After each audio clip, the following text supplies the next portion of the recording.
At this time, we will recite the Pledge of Allegiance.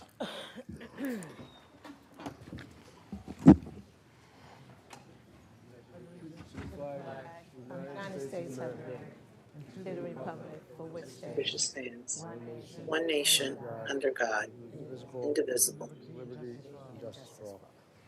Liberty.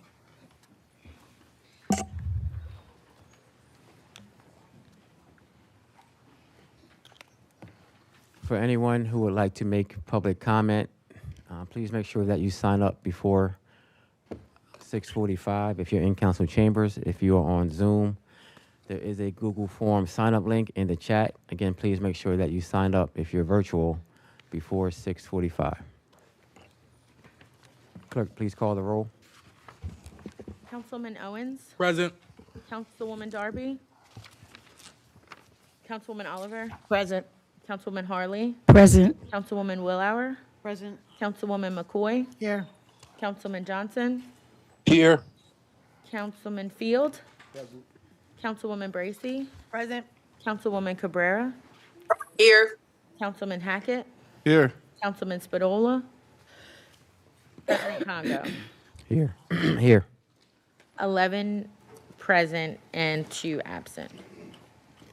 All right, thank you. Now we will have the reading of the minutes from our previous meeting.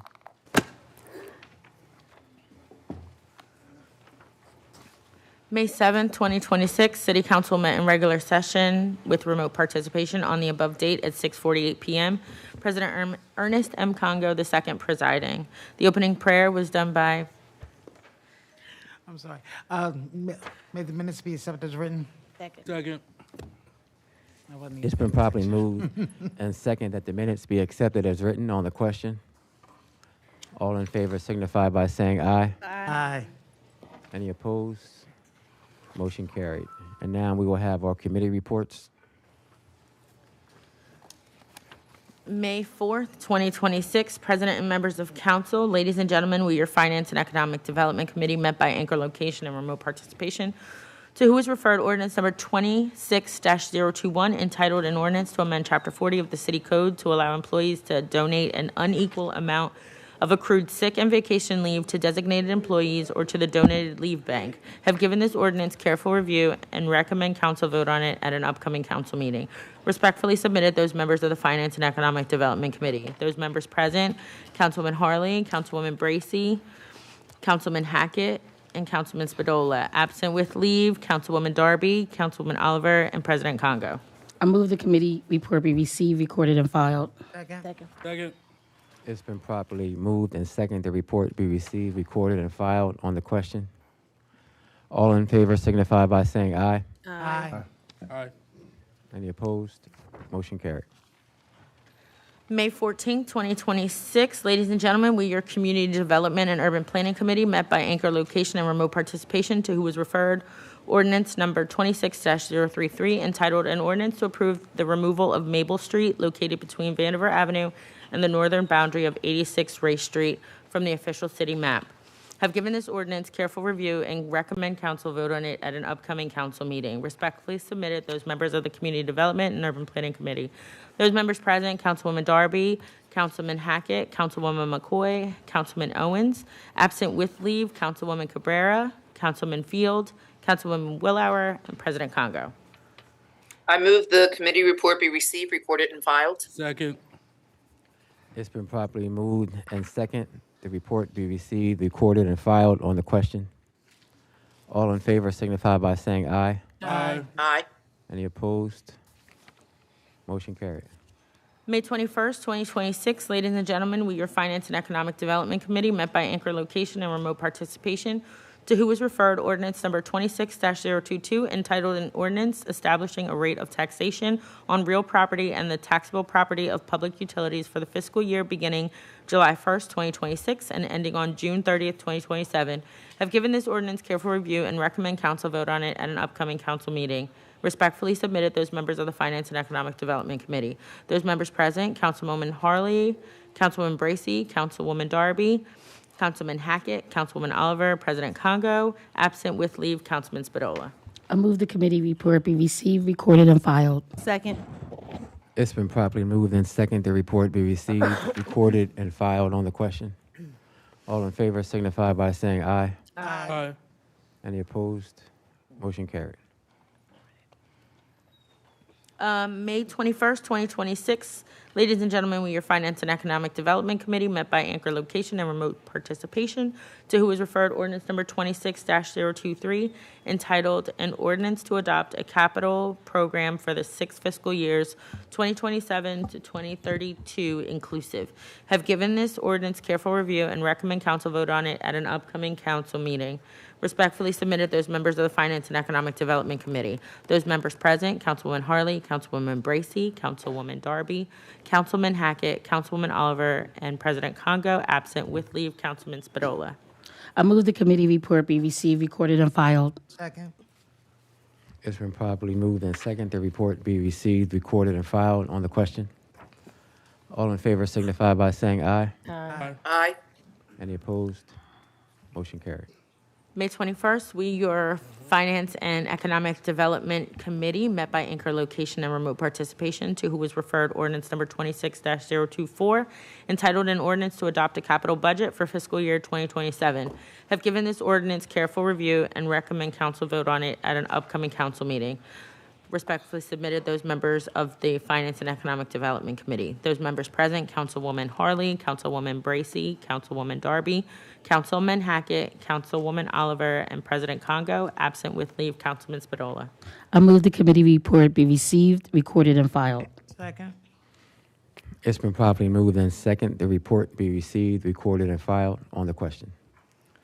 All in favor signify by saying aye. Aye. Aye. Any opposed? Motion carried.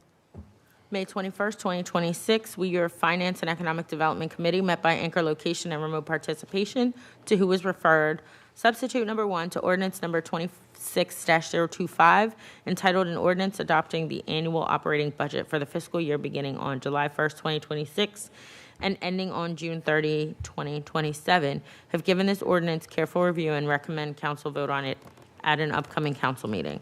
Those members present, Councilwoman Harley, Councilwoman Bracy, Councilwoman Darby, Councilman Hackett, Councilwoman Oliver, President Congo, absent with leave, Councilman Spadola.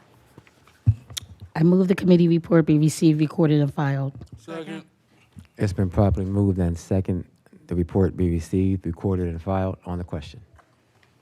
All in favor signify by saying aye. Aye. Aye. Any opposed? Motion carried.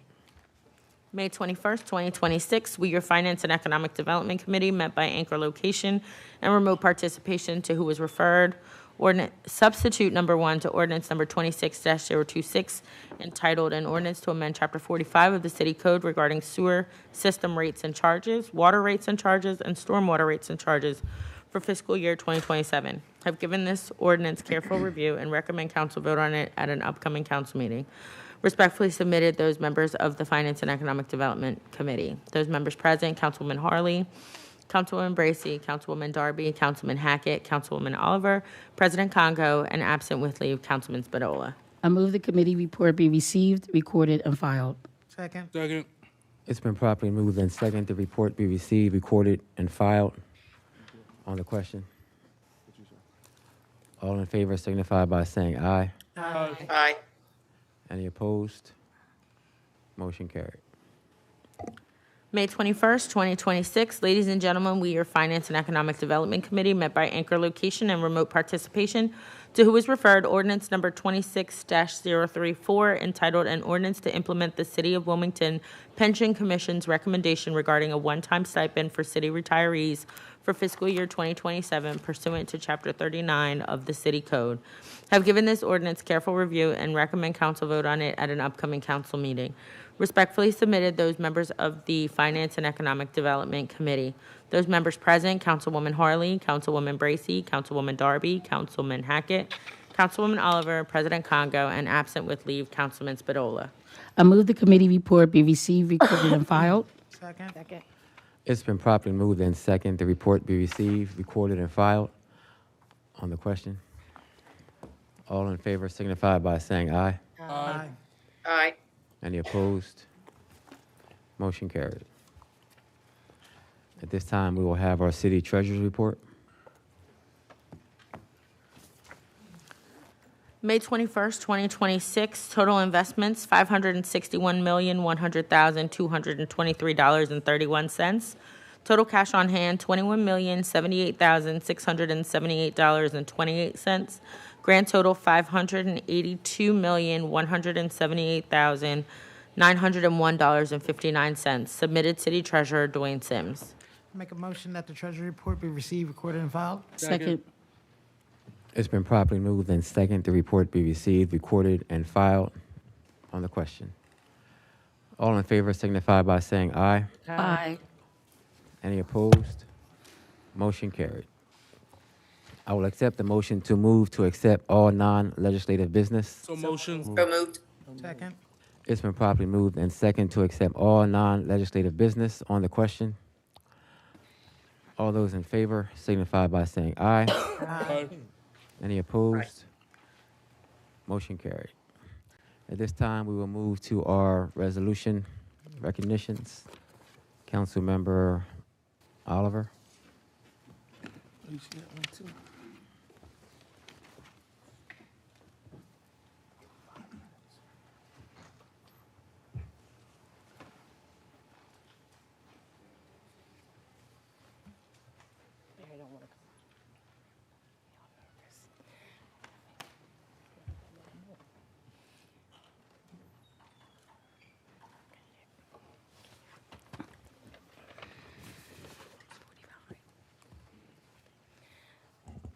Okay, thank you. I'm so glad to have Amina up here with Barry.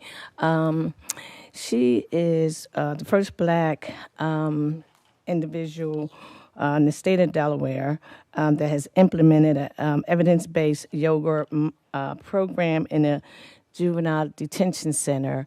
She does a lot of yoga programs in the east side and throughout the city of Wilmington, but the work she has done over Longshoreman, she's over there working. She does a lot of outdoor activities and helps people with recovery and individuals who need to just wind down. This is the young lady you need to be talking to if you want to do some stretching. Most council members should be really talking to her.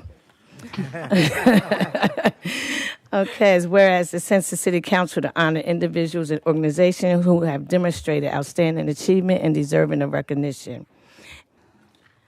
Councilwoman Zanthala recognizes Amina Naru for her contribution to the Wilmington community.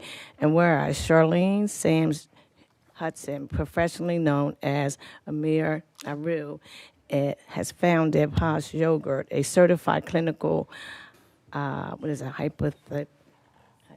hypnotherapist, trauma-conscious yoga educator, respected wellness practitioner who has dedicated more than 2 decades to advancing spiritual health healing and underserved communities. Ms. Naru is also a 26 high honor graduate of HMI College, earning an associate occupational studies degree in mind-body psychologist, furthering strengthen her commitment to healing and community wellness.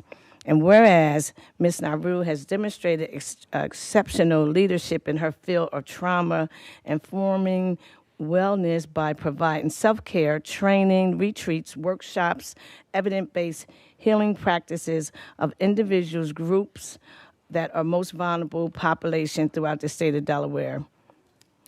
She became the first Black woman in the state of Delaware to implement an evidence-based yoga mindfulness programming with the Juvenile Detention Center, equipping young people with tools for behavior modification, emotional regulation, nerve system stabilities, personal drama over the course of more than 15 years of dedicated services.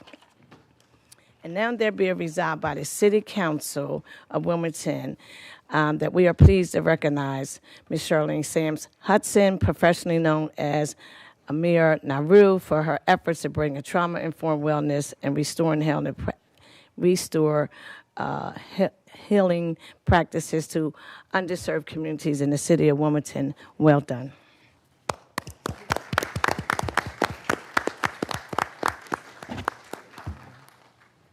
Thank you. Good evening. I started Posh Yoga in 2012, unemployed. I was receiving unemployment check every week, right? And I had this desire, I had this passion, and I knew how deeply yoga had changed my life and affected me on a spiritual and mental basis. So I provided it for free. I wanted to bring these practices to our community as a modalities for healing and mental health, mental wellness. And I started volunteering at Fair School for Boys. About 6 months later, they offered me a contract position, and I've been doing this work ever since. So you can find me at Wilmington Library, volunteering, doing classes. I'm also at Wilmington Alliance on Saturdays, doing self-care for Sisters Circle and other places in Delaware, AmeriHealth on Route 40. So if you're interested in health and wellness, some tools to help with your mental regulation, emotional regulation, please look for me, Posh Yoga, LLC. Thank you for this. Councilmember Harley. Yes. First of all, I want to say to Councilmember Oliver, thank you for recognizing Amina. I remember when I first met her, maybe around 2016, 2017. She was just getting started, and to hear how you have developed and how you have grown and how you have expanded, just congratulations to you, and I'm looking forward to you doing some things on the east side, so I'll be reaching out to you. And again, congratulations. Councilmember McCoy. Thank you, Mr. President. Congratulations, Ms. Amina. I just was made aware that you've actually entered my side of town, so I would like to see some things on the west side as well. I do believe that council definitely would benefit from some of your practices and give us a way to meditate and be able to relieve ourselves of stress. So we'll be giving you a call at some point. All right, thank you. Councilmember Owens. Can I have Dr. Hicks and the individuals here with him please join me?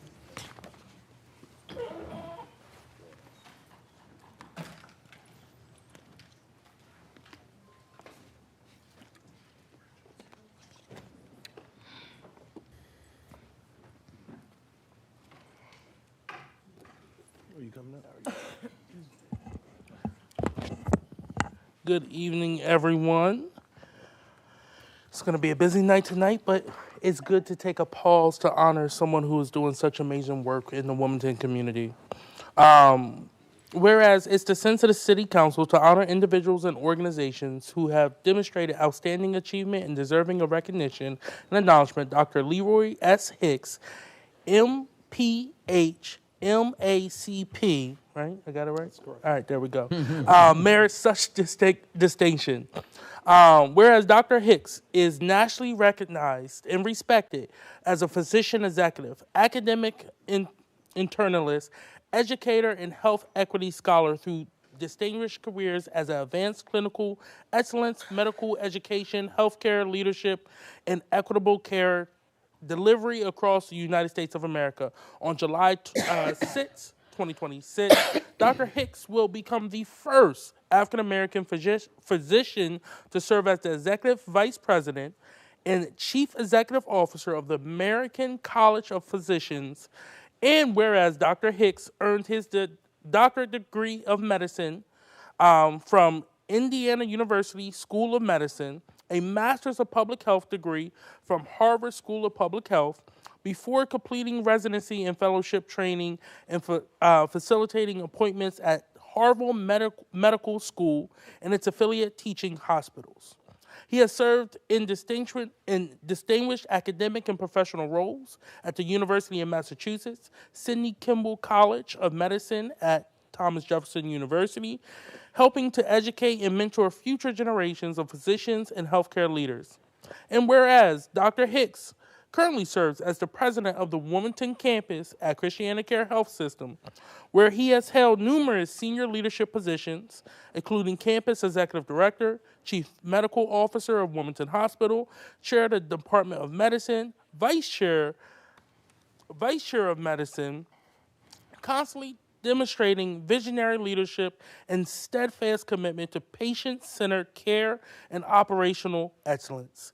His scholarly research has focused on racial and ethnic disparities in healthcare, chronic disease management, and system-based interventions designed to improve health outcomes and reduce inequalities in medical care. Whereas City Council wishes to commend Dr. Hicks as he prepares to take the helm of the ACP, which is the largest medical specialty organization and the second largest physician group in the United States. His amazing work as a physician, scholar, mentor, and healthcare leader has elevated the standards of medical care, strengthened healthcare institutes, and inspired meaningful progress towards health, equity, and community wellness. Therefore, be it resolved by the Council of the City of Wilmington that this council is pleased to recognize Dr. Leroy Hicks, MPH, MACP, see, I got it again, for his excellent contributions to medicine, healthcare leadership, academic scholarship, public service for the City of Wilmington, and beyond. We congratulate you on your appointment as the Executive Vice President and Chief Executive Officer of the American College of Physicians. Job well done. I let him speak. Just want to say thank you for everything you've done for Wilmington. I know when we first met, I believe you were the Chief Medical Officer. Mouse and the team and I met with you, and you have just been a great partner to the community and always looking to uplift all of Wilmington and make sure that access was something that was a reality for so many. So I just want to say thank you for everything you have done. But if you would like to give a few words. Thank you so much, sir. And it's being presented on behalf of President Congo. President Congo. So it looks like you have a busy agenda. Yes. I'll be succinct. I'm standing here not out of pride, but humility. I'm actually very, very grateful. This was not anticipated, and I consider it a great honor, and I'm humbled. So thank you, Councilman Owens, Council President Congo, thank you so much. I also want to thank you for the very wonderful reading. I frequently tell my wife how incredible I am. And it's nice that she's here to hear it in person. And my last thing I'll say is I live in Wilmington. I live right in 19802. Although I have to travel frequently in this role, and my office is Philadelphia and DC, there's no better location to remain. So I will remain a resident here in the city and continue to be thankful that we have such wonderful representation. Thank you very much.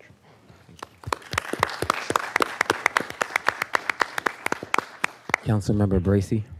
Dr. Hicks, I just wanted to say thank you for what you've done in our community and the transformation that's taken place at not just Wilmington Hospital, but the Christiana Care System under your leadership. I know that there were a lot of challenges, but you have been an exemplary leader and someone that we all can be proud that lives here in our city. So just wanted to say thank you and best of luck on your new role. It's amazing what you're doing and how you'll continue to represent us. Thank you. Councilmember Oliver. Yes, I'd like to also thank you. I do remember you also from Mousy. Just keep up the good work. Congratulations. And also, Doc, I just want to thank you for everything that you have done, everything that you are going to do. You know, so often we hear about all of the inequalities in the medical field and in the hospital arena, and it's just it's very relieving to know that you're going to be there to address them, that you have been there addressing them head on. So just thank you from all of us from City Council, from the entire city. Thank you.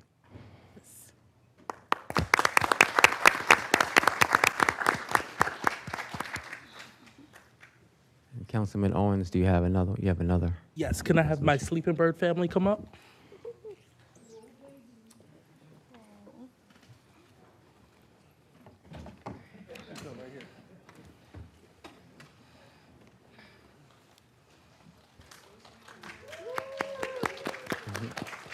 seems like they have some fans in the audience tonight.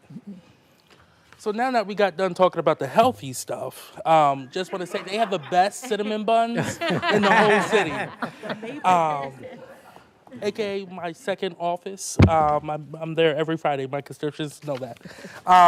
But whereas it's the sense of City Council to honor individual organizations and significant milestones that demonstrate outstanding achievement and deserving of recognition and acknowledgement, Sleeping Bird Coffee merits such distinction. Wilmington City, whereas Sleeping Bird Coffee was founded by local entrepreneurs, Zach and Leah, and they now have a young one, whose vision and dedication transformed a vacant building on Miller Road into a thriving small business that reflects the creativity and the entrepreneurial spirit that we love here in the city of Wilmington. Whereas these two are partners in business, but they're also partners in life with deep roots to local culinary community. And whereas since Sleeping Bird Coffee opened its doors in Wilmington in May of 2021, it has become a beloved neighborhood gathering place known for its welcoming atmosphere, unique coffee blends, homemade food offerings. Again, y'all got to try the donuts. Y'all got to try the bread pudding. Y'all got to try the coffee, the lemonades. I could keep going. Cinnamon buns, again, my favorite. The Miller Road location has distinguished itself in the business community and contributed to Wilmington's growing reputation for locally owned culinary and coffee establishments, supporting neighborhood revitalization and community connection. Whereas throughout the past 5 years, Sleeping Bird Coffee has earned the appreciation and loyalty of customers across Wilmington and beyond as a place for friends, family, workers, students, and community members. The business has continued to grow and innovate, including expanding its offering through the opening of Sleeping Bird Donuts right up in North Wilmington. Now, therefore, be it resolved by the Council of the City of Wilmington that this council is pleased to recognize the milestone anniversary and commend Sleeping Bird Coffee for its positive impact on the City of Wilmington. Job well done.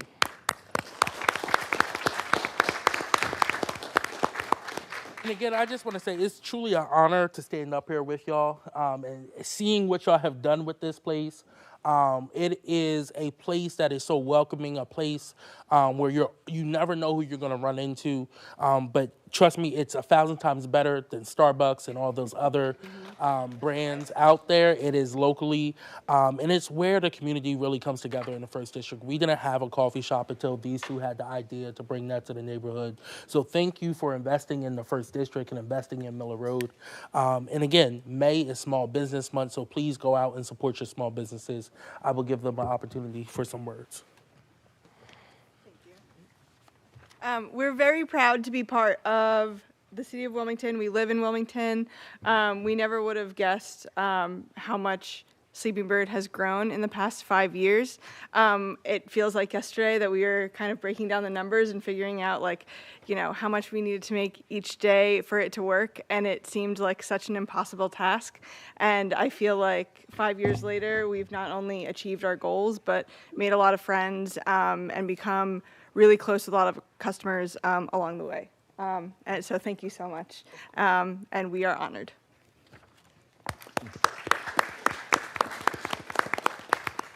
Councilmember Cabrera.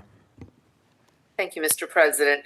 Well, I really regret not being able to be there to meet you personally, but in this past 2 weeks, I have been visiting Sleeping Bird often. Sometimes I just don't have time to make myself something to eat. I am a fan. Not only did they get my coffee perfect both times, because I'm very particular about my coffee, I am hooked on your overnight oats and your chia seed pudding, which I just buy and keep it here for, to get my day started. And the lemon miso chickpea crunch, to die for. I was trying to stay focused today because I almost ran up there to get it. So I will definitely introduce myself when I get up there again. You're 5 blocks away, and being so close, I just don't know why I wasn't spending more time there before. But I am a fan. I will be there. I recommend everyone to come out. It is really a great ambiance, great people, great staff, and the food is amazing. So thank you. Congratulations.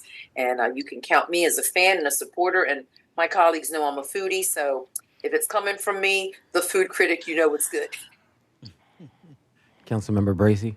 Thank you, Mr. President. Councilwoman Cabrera mentioned all of the great food except for the best, which is the maple biscuits. Yes, yes. So I just had to put that on the record. The maple biscuits So she's are not the a good best. food critic, huh? Councilmember Oliver. Thank you, Mr. President. Today was my first day stopping in there. Went to a hairdresser on Miller Road. We went up there and got some tea and bagels today. So it seemed like it was a nice turnout in there. So good luck. Councilmember Johnson. I just wanted to say congratulations. My wife has actually been a fan since your food truck days, and it's really it is amazing to see exactly what we were able to cultivate on Miller Road, because it's not only your location, but then you have Metro Pizza right next door, you know, and this used to be just a kind of a vacant building, a brownfield essentially. So let us know how we can help you. And council, and I agree with my colleague, the maple biscuits are a little bit too addictive, but great work, and please let us know how we can help. Thanks. All right, thank you.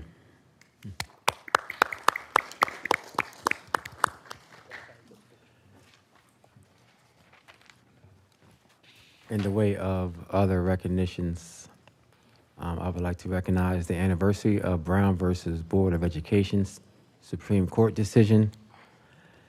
In the way of sympathy resolutions from all of council, a sympathy resolution for Beverly Iona Windward Nesbitt. From Councilmember Oliver, sympathy resolutions for Mildred Lenora Beck Butler and for Virgil Dixon. At this time, we are going to begin public comment. WITN, has anyone signed up virtually? Are you? Okay. All right, so just to be fair, I will alternate between those of you who are in council chambers and those of you who are virtual. And we do have a lot of people who signed up, so I'm going to go ahead and take a vote now to extend public comment past 7:30. All in favor signify by saying aye. Aye. Any opposed? Motion carried. Also, please keep in mind that there will be a 3-minute time limit. So please, when I give you a 30-second or 45-second reminder to wrap up your comments, please begin to wrap up your comments, just to be fair to everyone, because we probably have around 40, maybe a little more people who have signed up. So again, please, when I give you the 45 or 30-second reminder to please wrap up your comments. Again, everyone will have 3 minutes. Please remember to introduce yourself. If you are representing a district, you may say what district you are representing or live in, but you don't have to. And we are going to begin with Deacon Earl Tate. Mr. President. Mr. President. Yes. Now instead of waiting. I'm saying, can I be excused now instead of waiting? Yes, you may be excused. Thank you. But I'll be online. Okay. Thank you. Thank you for joining us, and please remember to introduce yourself.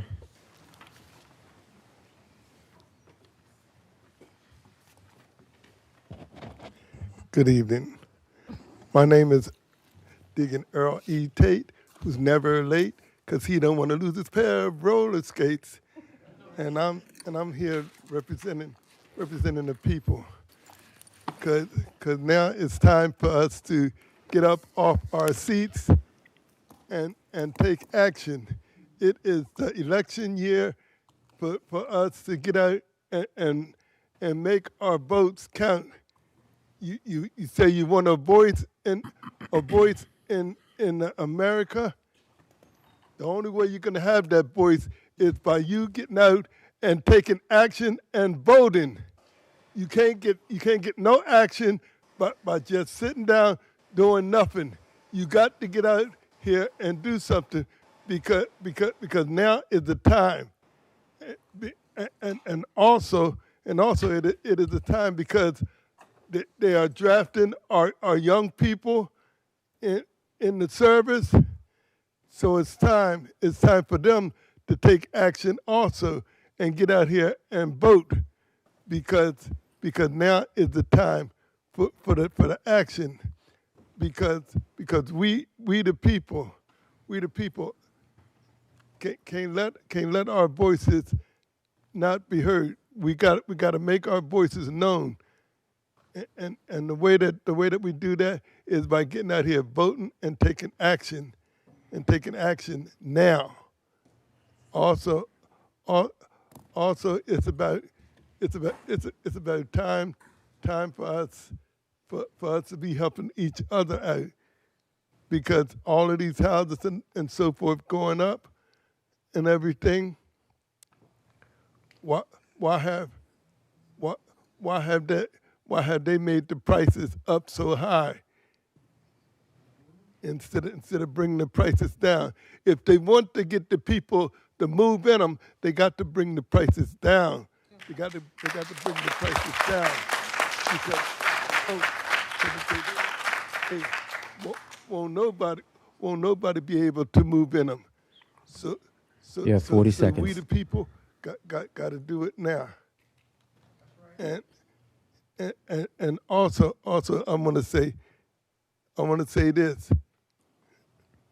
This from one of the poems that I wrote. It's titled "Think," and it goes like this: "He who thinketh negatively has defeated himself even before he begun.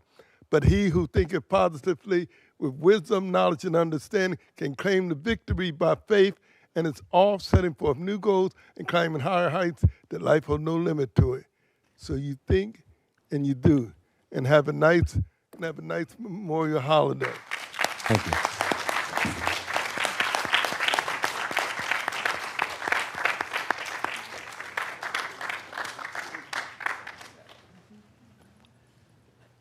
Edwina Bell. Good evening, everyone. Good evening. Is McKee Booker in council chamber, or is he virtual? He's here, okay. What about Dexter Bland? Okay. So McKee, we're gonna ask you to come up just so you can be ready for after the next speaker, please. We're gonna ask McKee and Joseph Connor. We'll ask McKee and Sarah Lester to come forward, just to have a seat over on the left-hand side, please. Thank you for joining us. Good evening, President, Council Chipiko, Congo, and all that are here. Edwina Bell, representing Community Communications Corporation, known as CCC. On behalf of the late Dr. Benjamin Twinby Brown, I was passed the torch to continue to make the positive outshine the negative. So I wanted to get an update from one of the council committees on the status of the PEG and where we're going with that. People in the community are wondering what happened to Channel 28, where is it going, and particularly for the Spiritual Revival Hour. So I'll look to get some information about that. The other update I have is we were able to retrieve our van. Twinby Brown had a van, and we were able to get it repaired, insured, and registered, and we're hoping to continue to make that positive outshine the negative by making it a mobile van to go into the community with equipment and going into the brownfields, the upfields where our youth are. And so we will be soliciting help to repair the cosmetic part of the van. And what I'm finding out through our Voices of Our Youth program, it started about 18 months ago, and some of the challenges that we've been finding is our youth are reluctant to share honestly what they want to say, how they want to say it, and getting the permission from our parents, that we set up a silhouette kind of a format and an interview where they could actually speak their voice, not say their last name, but talk about the issues that have been going, and that have been very successful in getting them to open up. And the Voices of Our Youth is to help them to create a short documentary of their feelings, their thoughts, their actions, their views, and what their hopes and dreams are as well. The other that the CCC is involved in is the Delaware Opiate Settlement Commission. I sit on the equity committee where we making sure that the brown and black communities are getting their portions of the settlement fund. I am a grant writer as an equity committee member. And I want to say that City Council have helped us, County Exec, County Council, City of Wilmington, and another organization. Yeah, 40 seconds. Okay. And so the question that is missing when we hear information from the city, politicians and whatnot, there's a lot of fragmented information going out, and people get confused. They really don't know what's going on. And I would ask that anytime that any information is presented, that we get all the information and provide the holistic approach so that we don't have to figure out what the real story is. So on behalf of myself, who just got out the hospital with a small blood clot, I'm still 10 on the seconds. battlefield. Thank you. Thank you. Virtually, we have Dexter Bland. WITN is Dexter Bland. Still with us? Yes, yes, sir. Can you hear me? Yes, we can hear you. Thank you for joining us, and please introduce yourself. Good evening, and thank you, President Tribhuvan of Congo. My name is Dexter Dizzy Bland. I am a representative of District 7. Chris Johnson is my council member.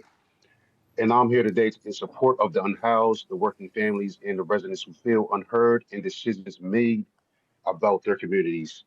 I personally worked alongside and employed individuals experiencing homelessness, addiction recovery, and barriers to reentry. These are human beings, fathers, mothers, veterans, and people who lost jobs, faced medical emergencies, domestic violence, rising rents, and simply fell through the cracks that continue to get wider. Most people are far closer to homelessness than they realize. We cannot continue to create plans for communities without deeply listening to the people who actually live in them. Development without community input becomes displacement, and progress that pushes people out is not progress at all. If residents are asking for affordable housing, long-term support, and investment into the people instead of only projects and developers, then leadership should listen. The people closest to the problem are often the closest to the solution. I ask the council to hear your people who have stood outside in the rain, yelled in microphones, wrote signs, and to take all of their words into consideration into your vote to make sure that we have budget available for our most disenfranchised. Thank you. Thank you.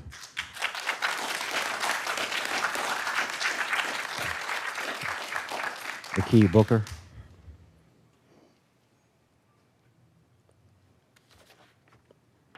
Is Sarah Lester with us in council chambers? Okay. Thank you for joining us. Please introduce yourself. Right. My name is McKee Booker. I'm the husband of Booker Strong. Together, we're stronger. My wife is running for 2nd District state rep. And really, I don't have too much to say. I believe the people in here are going to say it all. And I just want my wife to create a platform for the voiceless. And to be honest, I'm sick and tired of city council. I'm sick and tired of y'all. I'm sick and tired of the African American, the African and American city councilman. I spoke with a few of y'all privately. I'm not even going to say the names. And y'all shot me down on a lot of things. I'm not even going to expose it. But when it comes to affordable housing, 52% is dwindling, African American in the city of Wilmington is dwindling, who lives below poverty. I believe it's $52,000 that the average, $50,000 a year that the 52% on the whole makes. It might be a few more because there are exceptions to the rules. But for the majority of the people, they're living in poverty. And the housing prices are above $52,000. So when they did Imani Village down there, when they displaced them people down there and they promised them that they could move back in those houses, most of those people down there the jobs they was working wasn't meeting the criteria to even go back in Imani Village. So they was lying to those people down there, right? But the city council, y'all sit up here, and I'm speaking really, man, to a lot of African Americans. And no disrespect to my European city councilmen, right?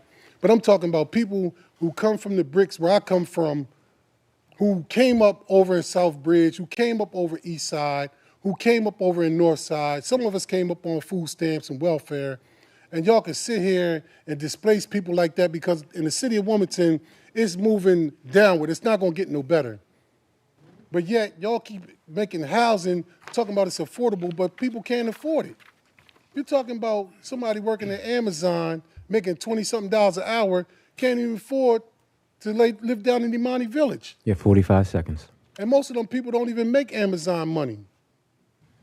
And then I got another problem with y'all African-American city councilmen. When that officer need that brother in the neck, y'all ain't do nothing. Y'all ain't say nothing.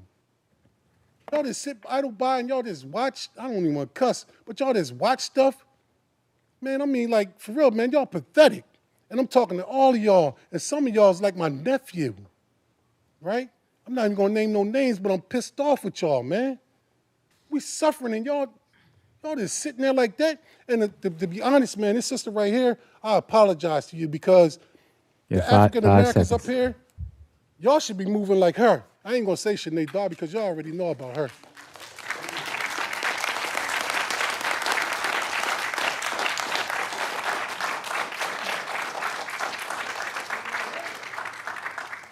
Next, virtually, we have, first name is Lip.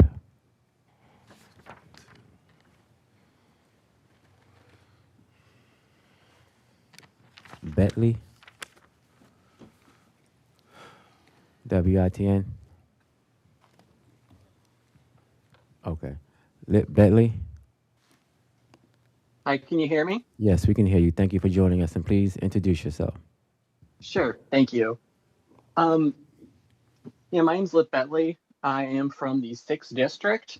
And I just wanted to say that I would like City Council to do all in their power to help the residents of our city that need it, whether it's with help with rent or house repairs, especially those who are experiencing homelessness. I think the way that the Carney administration has treated our fellow community members down at the park, just awful. These people are going to be evicted on June 15th, and that is not enough time to get folks into housing, to get them the resources that they need to live a fulfilling life.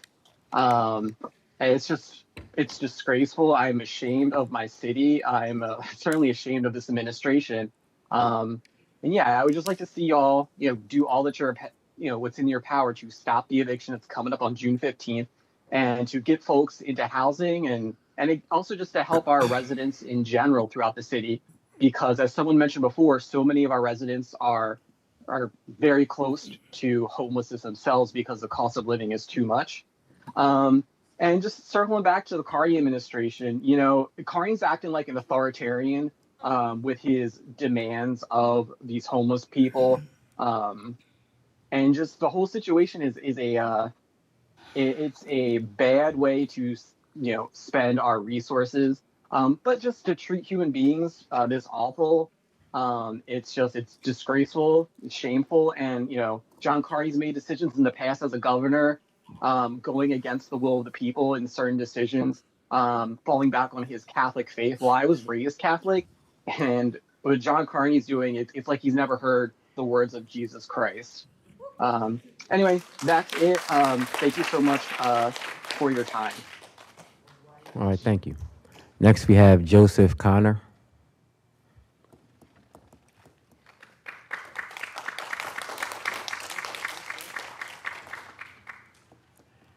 And after Mr. Connor, our next virtual public commenter will be Abigail Bourget. Thank you for joining us. Good evening. Good evening. I'm Joe Connor. I'm lucky enough to live in the 8th District, the most well-off zip code in this city. And when I wake up in the morning, I can't think about anything other than the folks that are waking up right now in the park, or waking up under a bridge, waking up on the street, or maybe they didn't get to sleep at all. You all have a decision to make this evening. You have an opportunity to make a good decision regarding the budget. There'll be plenty of folks that will talk about the specifics of the budget, but there's a proposal in front of you that will make some progress. I hope that you make a good decision around the budget. late fall, the folks that run this city said anybody that needs to sleep somewhere that doesn't have a place to sleep has to go to Christina Park. And that's where people went. Well, I was out there in December, I was out there in January, I was out there in February, and I saw no help. No help at all, other than folks in the community bringing out help. In the snow, in the ice, in the rain, in the weather. My friends, some of my friends out there, we saw each other out at the park. April 1st, April Fool's Day, the city shows up with tents that they bought for about 39 cents. And they said, you know, these tents, you know, this is for you. This is what you get. And, oh, by the way, you got to get rid of the rest of your stuff. Fortunately, that was stopped. A week later, they show up with these pallets that were made by blind carpenters with broken nails. And fortunately, that was slowed down. Then, a couple of weeks ago, the tents, $100,000 gets spent on the tents and all this other stuff. The money's spent. Oh, well, you don't need the tents anymore, and you got to be out of here on June 15th. So $100,000 was wasted for 75 days. You could have taken the tents, you could have put them in a pile, and you could have lit them on fire, and the money would have went further. That's not what you did. All of us are going to be somewhere on June 15th. At 30 seconds. For any members of this council, you might want to come on out to the park, because I'm going to tell you something, even if it's just me, not a single person is going to be taken out of that park by force. It's not going to happen. Thank you very much.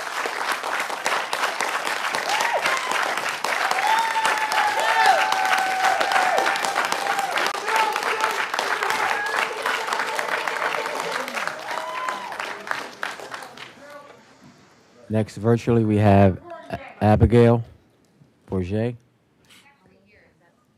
Okay, so we'll have Sarah Lester come up next. No, you were first.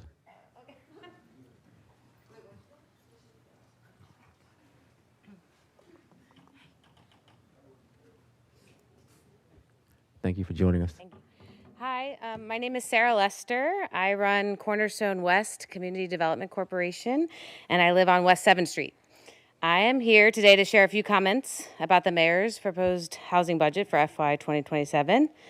I'm speaking as an affordable housing developer, and over the past 10 years that I've been in the job, I continue to learn how hard it is to build a high-quality property and make it affordable for many families who live in our city, families and individuals who live in our city.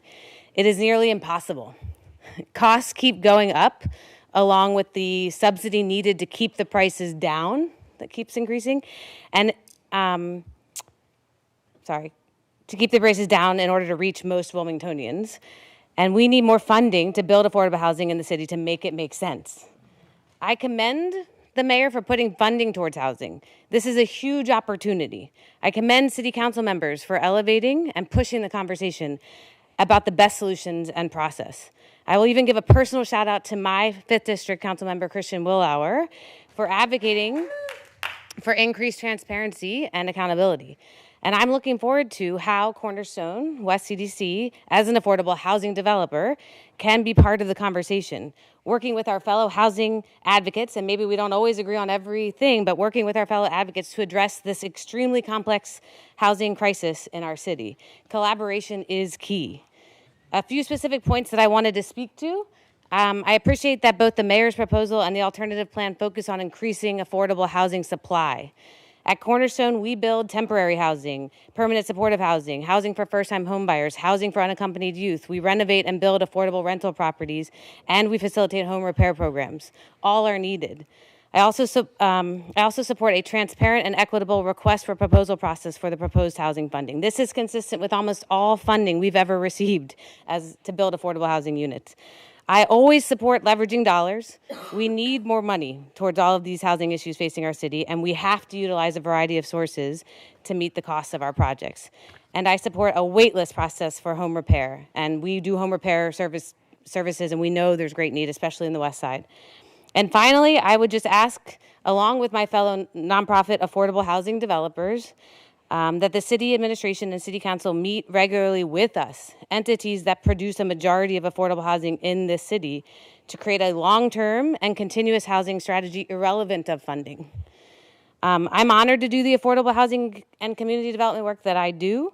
This work is relentless, the need is immense, and everyone deserves safe and stable housing. Thank you. Thank you.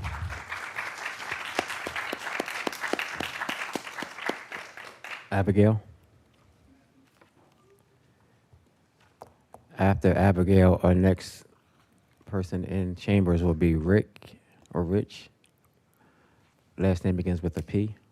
If you try to come up. Okay, thank you. Thank you for joining us. Thanks. Good evening. My name is Abigail Bourget, and I reside in District 4 under Councilman Penrose Hollins. I'm speaking today on the matter of disbursement of the city budget towards housing. I work in an industry closely involved in housing. I work in insurance. I speak to countless people in my day-to-day life, many of whom are my neighbors, people I share this city with. I hear their struggles, their highs and their lows, and I'm there to listen. Through listening, I've learned many things, but one which is of relevance to today's matter is that we're all much, much closer to being unhoused than we'd like to think. Even as a homeowner, I am closer to living in the street than I am to being wealthy. You are closer to living on the streets than you would like to think. Our siblings, our aunties, our grandparents are all much closer to being displaced. The residents of Christina Park deserve a place to live. I am pleading with council today to dedicate a portion of our city's budget towards finding housing for our brothers, our daughters, and our neighbors. To not only help those among us who are unhoused, but to make it more feasible for the rest of our neighbors to procure affordable housing. Not by giving handouts to wealthy corporate landlord developers, but by offering a helping hand to our community members and not pulling up the ladder behind us once we make it out of the street. Please fund housing for our unhoused population and pass rent stabilization. Thank you. Thank you.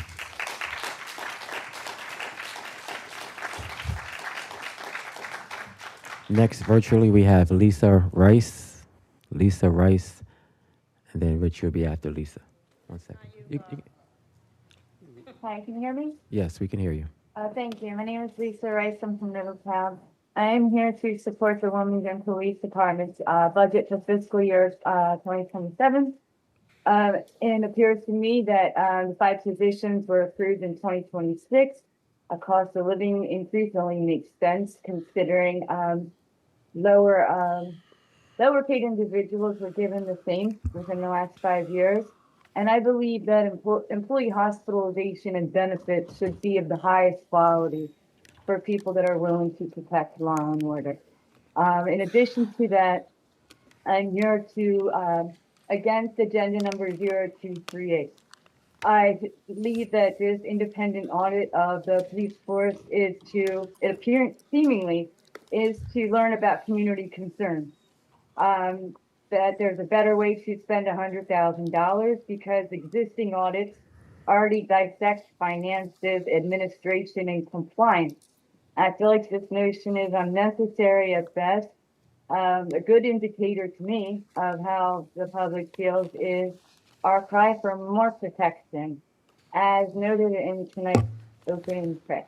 Thank you for listening. Thank you. Rich? Then next, virtually, it will be Connor B.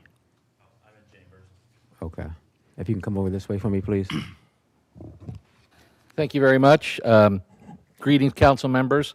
I'm Rich Priswara, and I'm the CEO of Woodlawn Trustees and the Todd Morton Foundation, and we do affordable housing, construction, and rental.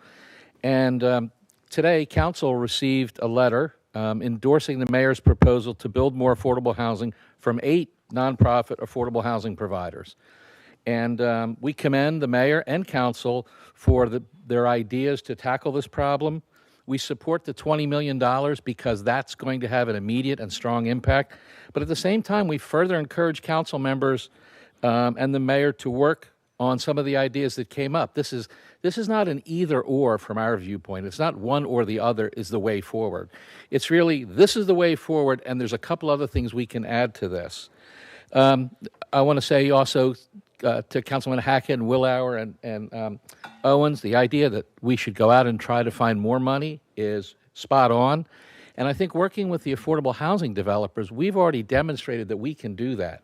So money that works once can serve as a leverage and multiply that. And I think one of the things that you're trying to do is getting others to participate in Wilmington's renaissance for affordable housing. We can make that happen. We can double or triple the actual dollar amount that can be used for affordable housing construction by working together.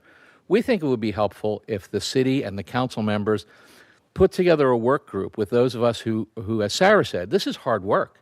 I mean, we do this every day. We put the capital together. We hire the firms. We go through your zoning process and inspection process. We know how to do this in an efficient fashion, and I think we can be helpful to you in that process. One other thing, just to give you a heads up on some things, there's an idea that we want to use more minority contractors. How can we get Wilmington folks to build these houses? In our last 24 months at Todd Morton, 8 of our 9 contractors were minority-owned businesses in Wilmington. And they, together, we billed $5.6 million to them.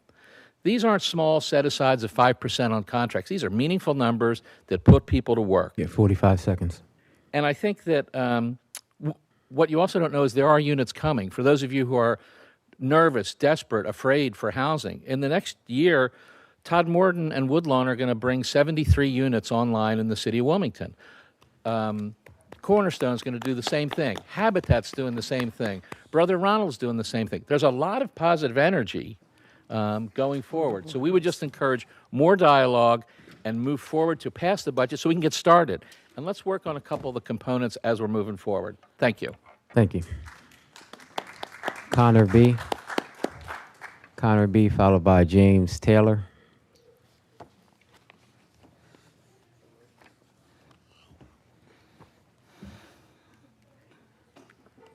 Thank you for joining us. I'm Connor Brophy. I live 3 minutes south of Southbridge.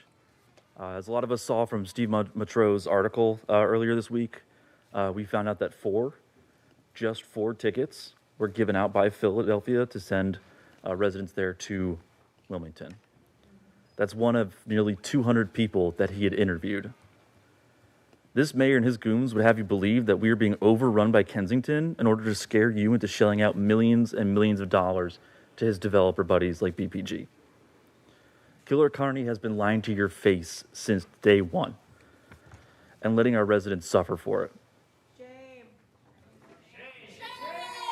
I hope y'all are livid because he has been thoroughly embarrassing you for months. Wilmington has been so scared of giving those in need too much to live that we have wasted hundreds of thousands of dollars to make sure they didn't get enough to survive. Let's break that cycle together tonight. Listen to the city, listen to everyone who showed up today, both from the neighborhoods, housed and unhoused. This city needs to listen to everyone who came out tonight rather than, the comments made by Clown Cade, who wants to feed his vulture developer buddies. But the next steps have to wait because we need to stop the bleeding right now. That's the bleeding that Claire DeMatteis has caused. This city council must motion to prevent the June 15 eviction at Christiana Park encampment tonight, and not a single tent should be removed until every resident has had a chance for housing placement.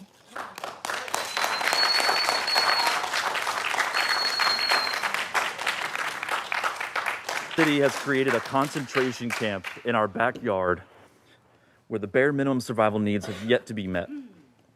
They've been dehumanized and threatened every step of the way, and as those of faith and in our community dictate, every person deserves dignity.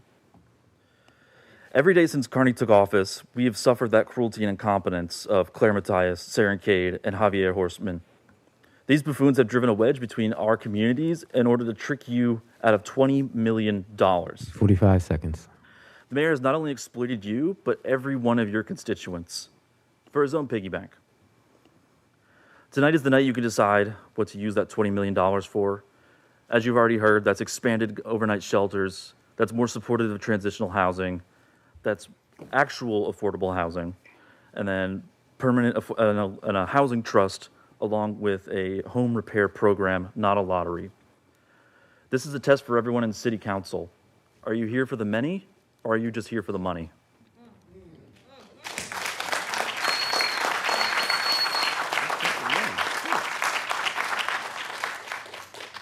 After James Taylor, we have Jamila Davy.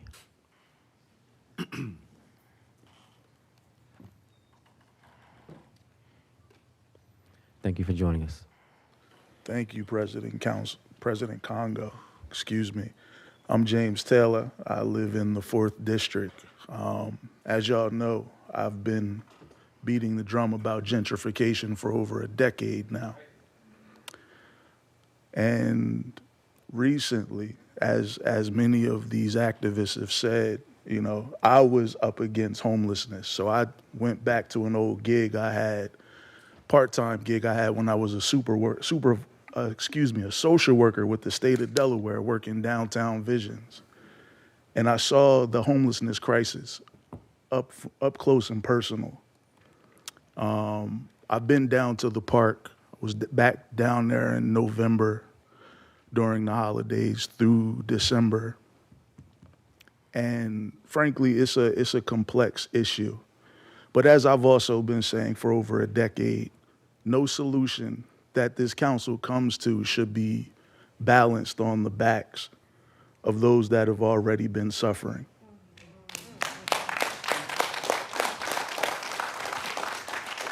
When the mayor decided that he was going to let folks sleep in Christina Park, he did so a day after cutting a ribbon on a beautiful park on the other side of town. And as I said, you know, the night he came and told the constituents in my district what he was going to do rather than actually consulting with them. This issue's been going on since I was a little boy. The homeless used to be on Front Street, and they used to be next to the Sunday breakfast mission. And they floated over to the park, and now they're down there. And so I spoke to some folks after a meeting that I went to at the East Side Civic Association. And, you know, they expressed to me they're tired of, you know, having to deal with this. Like I said, it's a complex issue. You know, for every individual that doesn't want help, and those individuals certainly do exist, there are those that do. For the first time ever, I saw children walking the streets at night in the dead of winter with their parents dragging sheets behind them on Market Street Mall in the business district. So like I said, it's a complicated issue. That said, if you're not going to take some of these folks over to Rockford Park or to that pretty park that the mayor cut a ribbon on with Councilman Spadola and Councilman Field, I believe you were in the photo op as well, don't balance it on the back of my community. I, of course, have more to say, but I'm not going to belabor the point. It's campaign season, and I'll see y'all on the trail.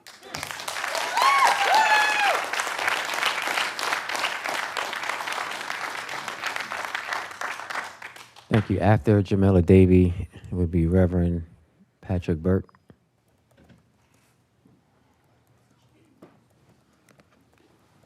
Thank you for joining us. Thank you. My name is Jamila Davy. I'm a resident of the 5th District, and I'm here to speak on the budget. And I've been paying attention throughout the whole process, from the initial presentation to the town halls to the administration, you know, the department presentations and the committee hearings. And along the way, I have shared the concerns of many around the $20 million to be allocated for affordable housing. And like most of us who have spoken here, I do support public investment in affordable housing very, very much. But I was concerned about that proposal because of the lack of details, oversight, and guardrails on that funding. You know, I don't think it's reasonable to turn over funds to real estate and housing to work out the details. There's been questions about how durable that the affordability would be, what affordability would look like, and some folks have spoken to that tonight. And then that I think, these questions become all the more important because it's coming out of the tax stabilization funds, which is the money out of the pockets of residents from wage taxes, from property tax, and from fines and fees. So it's our money, and it needs to be spent, according to the public will. And then also there's been mixed messages the whole way. From the very beginning, Mayor Carney told us that we are having a budget shortfall and that we would face tax hikes in the future.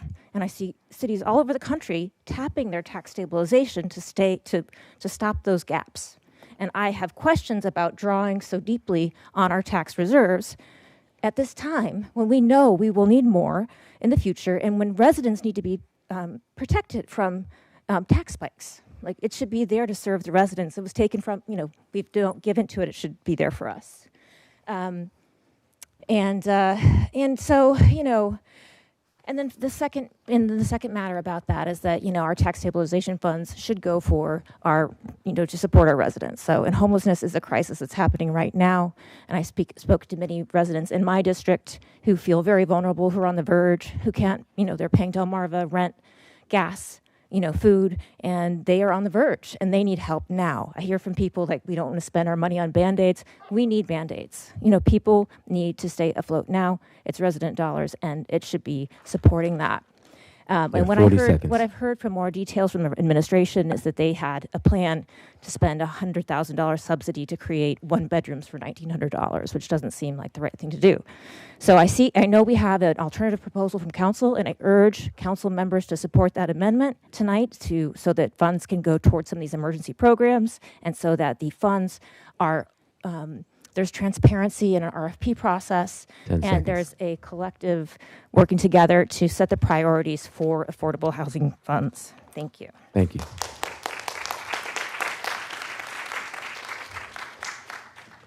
After Reverend Burke will be Reverend Dr. Lyle Dykstra.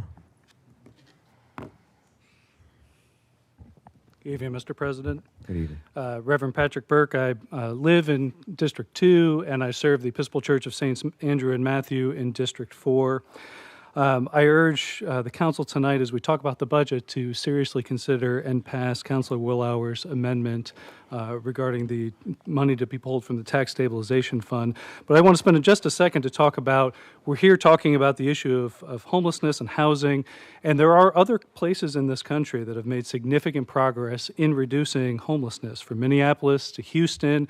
Most recently, Denver. There was an article just yesterday in Axios where they said that Denver's pit count is the lowest that it's been in 9 years, and it's dropped 64% since 2023. So this is an issue that we can make progress on, and quickly. They've done this by reducing the number of individuals and families that become housing insecure and ultimately homeless through rental assistance and stabilization. They stem that flow of evictions that happen. When you then add in rapid rehousing by providing sufficient shelter and transitional housing beds so that when someone becomes unhoused, they can find shelter immediately. They also reduce their unsheltered homeless population by creating long-term supportive housing, which Councilor Willauer's amendment does, so that when someone becomes unhoused, they can find shelter immediately. As they reduce their unsheltered homeless population, they find that they can get those folks into those units. And unfortunately, if you call to find a bed today, you'll find that we don't have enough shelter beds. We don't have enough permanent supportive housing. From where I sit at 8th and Shipley, I can tell you, we don't have enough supportive housing units in the city. All of us here in this room and in the city want to reduce the number of unsheltered individuals, but it takes those specific types of units and it takes specific ongoing services. And I find that Councilor Willauer's amendment is a critical first step to making that progress. I would also urge you to intervene in the upcoming eviction of residents from Christina Park. I pray that you have all read Dr. Mitro's opinion piece in the Philadelphia Inquirer, particularly the data that he and the Housing Alliance collected, which debunks the narrative that these individuals are interlopers instead of who they are. There are neighbors, there are friends, 40 seconds. There are families. In the 6 months, the last 6 months, the mayor has created this humanitarian crisis, spending nearly $500,000. And now he wants to give folks 30 days to find housing. I urge you to step in here and stop this crisis. These are our neighbors, they're your constituents. And as a pastor, I urge you to hear the words from the prophet Isaiah, chapter 58, verses 6 and 7. Is this not the fast that I choose, to loose the bonds of injustice, to undo the thongs of the yoke, to let the oppressed go free, and to break every yoke? Is it not to share your bread with the hungry and bring the homeless poor into your house? When you see the naked, to cover them. We are called to love our neighbors. I urge you to do just that, and it's okay to change your mind and have courage and join us. Thank you. Thank you.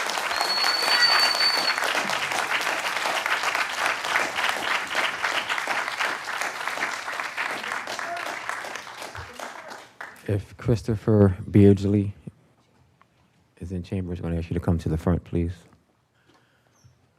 I am Reverend Dr. Lyle Dykstra, retired Presbyterian pastor.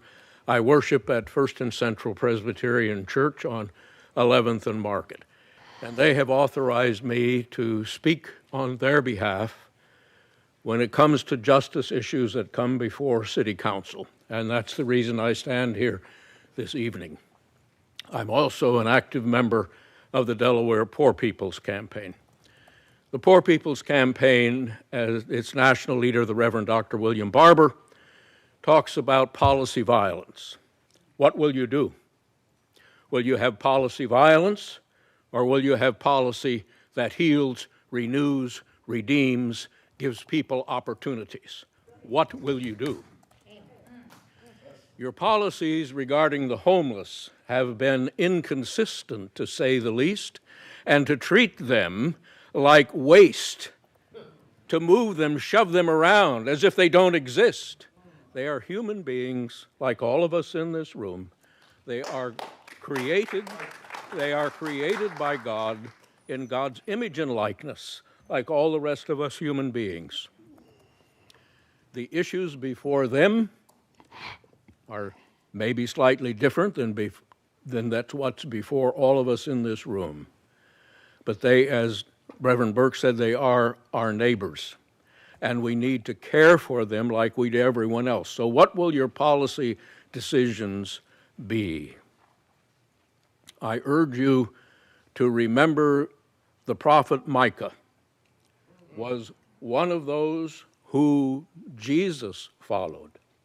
Jesus followed the prophets, and he did the kinds of things that Micah asks for us to do in his 3rd chapter, which is to do justice. Are you going to do justice tonight? Are you going to move in that direction? What will you do, City Council? Will you do justice, love kindness?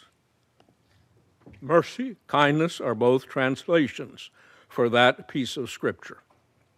And walk humbly with God.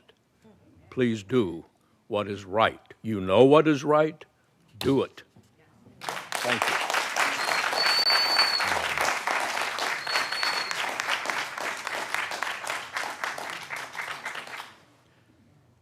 you. Is Marshala Lee McCall? I'm going to ask you to come forward, please, Mr. Beardsley.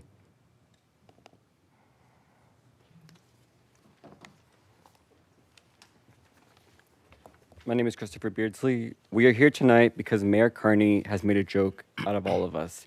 Gave tents to folks a month ago with a threat of arrest only after a month to then be told they have to return these tents back to the city and vacate the premises. He then pit the housed and the homeless against one another to scapegoat his own failures and deny any culpability for the actions he took. And lastly, to propose a $16 million development investment with nebulous and lazy policy ideas. Who does that? What kind of moral failing do you have for that to be your position on homelessness in your city? And amidst this failure, I'm at a loss right now. Where is the Delaware Democratic Party? Where are our federal legislators? One of the worst homelessness crises happening in the state, and nothing from any of them.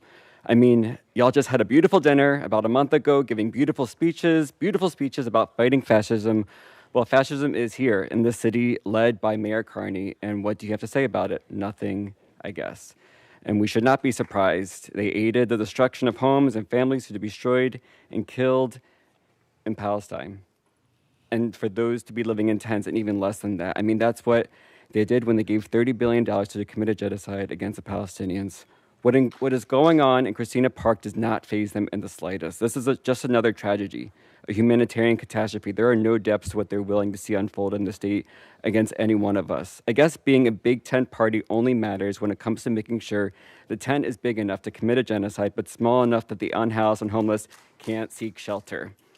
This is what it means when we say our right to justice is intertwined. Mayor Carney likes to say that we should not care about those who are not from Delaware, that the homeless and the unhoused are only brought here from Philadelphia or elsewhere. The logic is completely devoid, as Mayor Carney would like to make it illegal for the homeless to cross borders. What does he think being homeless means?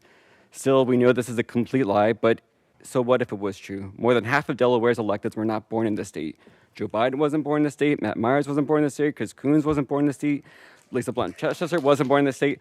Almost all the corporations headquartered in Delaware are not from the state, but I guess the only thing that matters to Mayor Carney is if you've got money or power, you can cross any borders. Money in politics knows no boundaries. Come to Delaware, you can buy a politician. Honestly, I'd rather Delaware be known as a sanctuary for the unhoused than as a laughingstock of the country for the exploitation the corporations deal out to Delawareans on a daily basis. 40 seconds. Your legacy is set, Mayor Carney. It is baked in. I will make sure people will remember your callousness towards the homelessness and the unhoused, your mockery of those who try to help them, and the heckling by your staff and the disrespect you showed City Council and the city. We will continue to emphasize the stories of those throughout the country that are left abandoned by the system designed to fail them. One such story is in Orlando of Gerald Neal, who after the deaths of his wife, son, mother, and brother over the course of a year, 10 seconds. amidst the grief, was living outside. In less than 2 weeks, his life was lost by the killing of a reckless police officer who ran off the road during an unauthorized chase. If you don't want to be a joke, reject this budget, provide direct rental assistance, enact rent stabilization, and give Wilmington a housing trust fund. The people of Christina Park are going nowhere.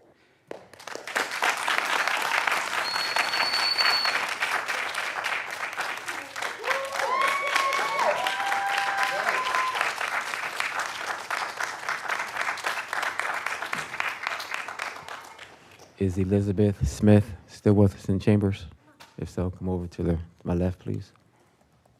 Thank you for joining us. Good evening, President and members of the council. I typically don't need notes, but I need it tonight. My name is Dr. Marshall Lee, and I'm a family medicine physician, public health advocate, Wilmington resident, and homeowner. I want to begin by first saying I respect each of you and the responsibility you carry for this city. But tonight I'm calling on your humanity. I am blessed to have stable housing, but it hurts my heart to know that so many of my brothers and sisters in this city are unhoused and struggling to survive every day. Last week I went out to the park with my family to feed and provide supplies to our unhoused brothers and sisters in the park. I met a man named Mr. Eugene. He is confined to a wheelchair and living with diabetes. What struck me the most was that even while facing homelessness, he was still trying to make informed food choices to protect his family. Think about that for a moment. A man without stable housing was still trying to do the right thing to take care of himself. That encounter has stayed with me because housing is not just an economic issue. Housing is a public health issue. As a physician, I have seen patients become sicker because they lack stable housing. I have seen mental health crises worsen, chronic disease spiral out of control, and people discharged from hospitals to return to the streets. We cannot expect people to successfully manage their medical conditions while also worrying about where they will sleep at night. We cannot continue to respond to homelessness simply by moving people from one location to another. Displacement is not a solution. Human suffering is a problem we should be addressing.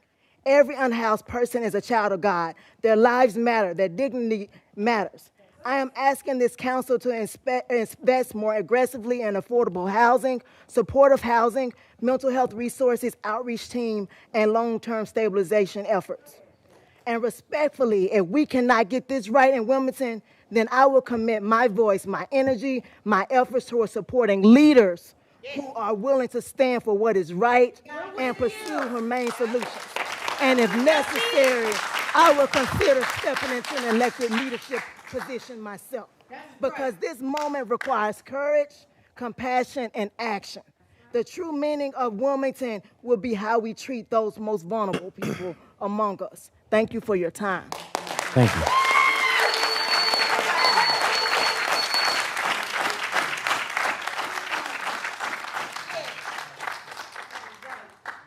Miller. If you're with us, please come up to my left. Hi, I'm Elizabeth Smith. I live in Newark. I work in Wilmington as a lab technician. I'm going to start by asking a rhetorical question. What's the point of government? I'm not saying like a specific, I'm saying in the sense of the first thing you'd hear in your first grade social studies class. Broadly speaking, the way it's pitched to us is that governments exist in order to help people and create a society that works together and to compensate for where individuals or certain sectors of communities may be lacking in certain resources. It's resource allocation. So what does it say about us as a society when I, as someone who works 40 hours a week, am going out every weekend to help the homeless in the park with my money and my own gas and my own resources and everything, and the people I see out there actually helping the people in the encampment are not city workers who are paid to do this full time, or are not social workers who are trained for this, or any of you fine folks, but are instead people like me who are doing this in between their jobs, in between their own careers and everything else, just as private citizens. Even before I got my lab technician position, I was doing that on every Saturday I had available when I was working 2 jobs, one at a coffee shop, 32 hours a week, and one 10 hours a week at a pet store. And I was doing that with my own gas money that I did not have a lot of at the time. And even then, I was doing more than much of what the city council is. If you want to prove why you should still stick around as a government and prove why government is worth it, fund the housing stipends and provide transitional housing and don't evict people. That is your entire job as a council. That's what we learned in first grade.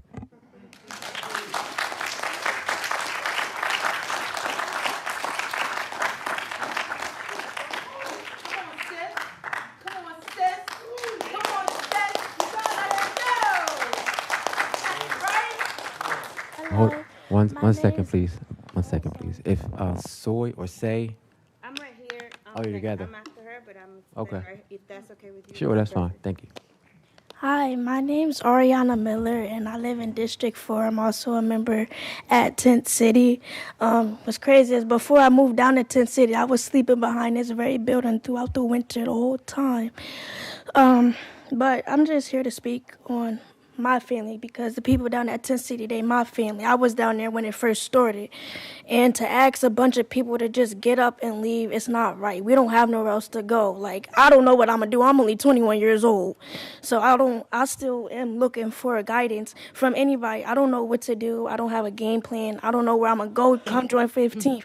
So I'm going to just leave and say, come June 15th, I'm not going nowhere. I'm going to stay right nice in my tent. Like I've been doing for the past 3 years, and I'm going to keep striving until I get out of my predicament. So, yeah.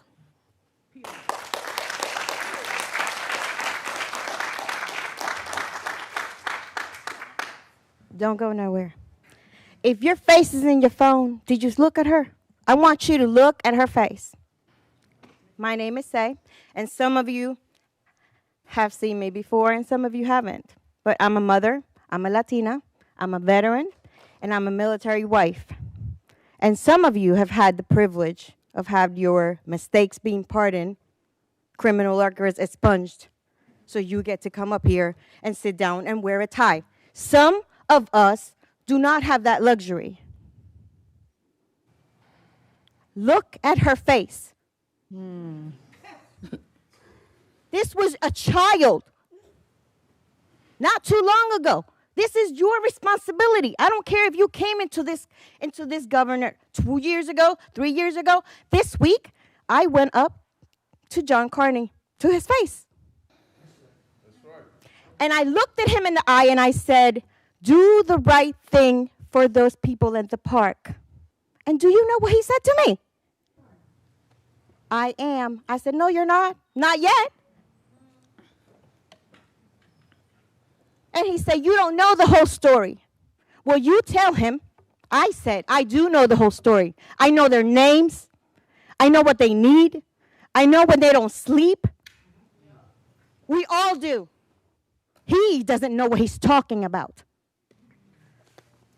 You want to give $20 million to these developers to make 200 houses in 5 years. They don't have 5 years.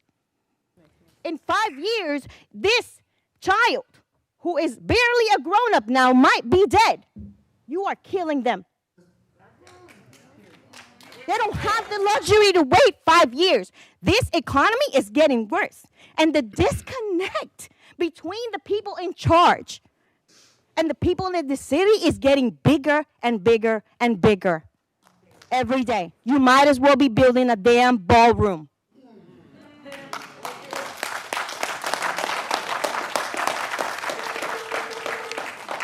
And some of y'all can't say this, but since my name is Say, I'm going to say it because everybody's thinking it. Okay? All of this complaining, ACLU, and all of the struggles we've been through, and y'all are still up here listening to a white man, rich white man, telling you what to do. Come on. Do the right thing for your people. You tell the mayor, I am not giving up, and I will do everything I can to make sure he doesn't sit in that seat again, because I saw no compassion in his eyes. Nothing. It is ridiculous. This is shameful, and I hope y'all do the right thing. I know some of you are working. I've never seen some of y'all before. I've just met you.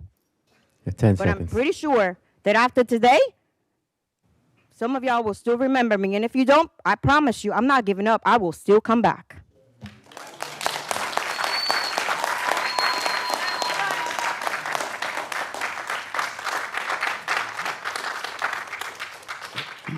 Natasha Pulliam. We're also going to ask Ms. Sibilis come forward. But Natasha will be first.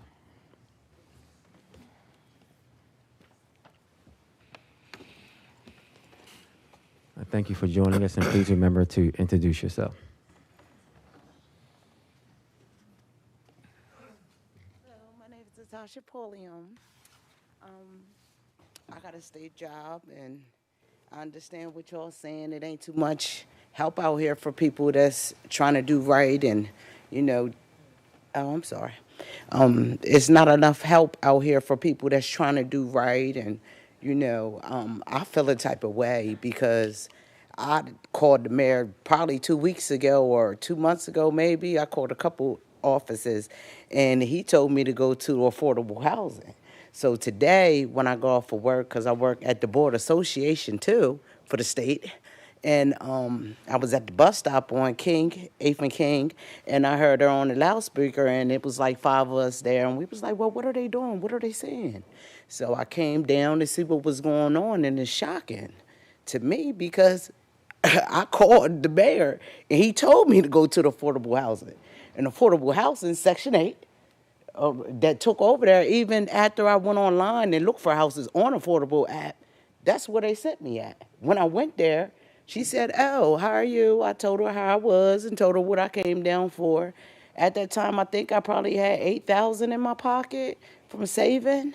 So scared of, you know, not being able to find anything, even 2 bedrooms. Like, okay, if y'all do make it affordable, what is affordable to y'all? Because right now they want you to have credit number, 560. I've been looking for the last, 2 years. I stay in my sister's basement paying $1,100, and I work for the state. So I don't think it's nothing, you know what I mean, big of getting them type of jobs, because the only thing good is the benefits that I can't afford to use. So I know the housing is going to be very hard, and I just feel like, you know, it's a lot of things that y'all need to get under control, you know, far as in the whole city. It's more problems than that, but that is a big problem because every time you turn around, it's more people coming, you know, where they at. But my whole thing is, I just don't understand how majority of us come from here and we can't help each other. Like, my family have churches and stores. I'm a Pulliam, but I'm a Richardson and a Hamilton. And as y'all know, it's a church that's over West Side. That's one of my family churches. Vanderbilt Avenue, that's one of my family stores. 30 seconds. Oh, I'm sorry. And I just feel like y'all just need to do your job. Everybody want to make money, come to work, get up, and not play around. Don't play around with people's lives, you know. Everybody do deserve to have a house. Like I said, I got to stay where I'm at until I can afford 3, 4, you know, payments of the rent that's affordable that y'all say. But we really want to know what is affordable. But thank y'all.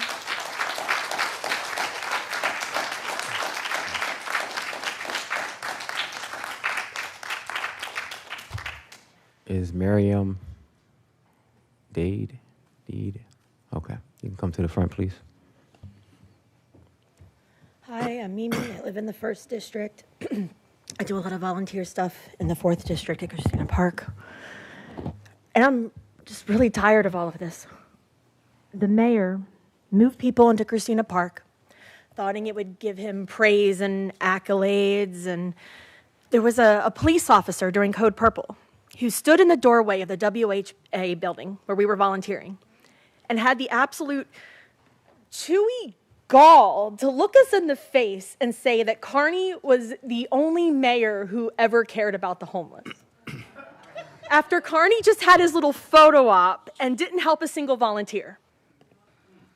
Yeah, okay, all right. And since we saw through that, well, frankly, veil of slime, he decided to have a temper tantrum and kick everybody out because of aesthetics. He can't even handle it. These people have nowhere to go.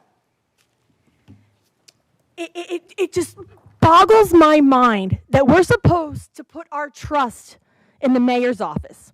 We're supposed to trust an administration who has called us names,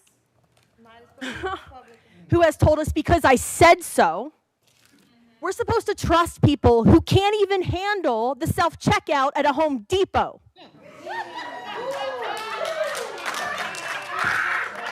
But you know what? You know what? We're told to have grace. We're told to have grace. We're told to believe in second chances. And that's wonderful. But why does that grace only flow upward?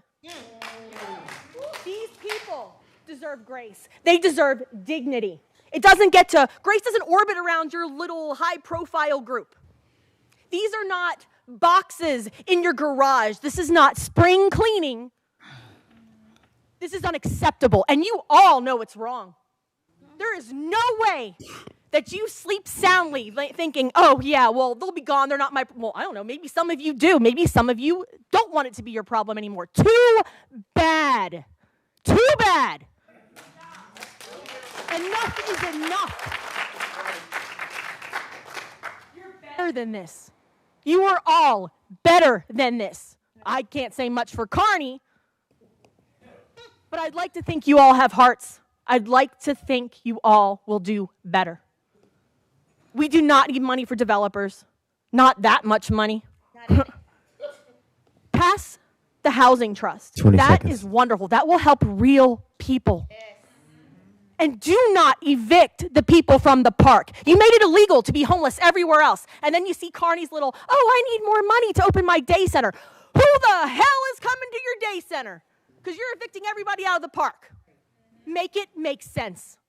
I'm done.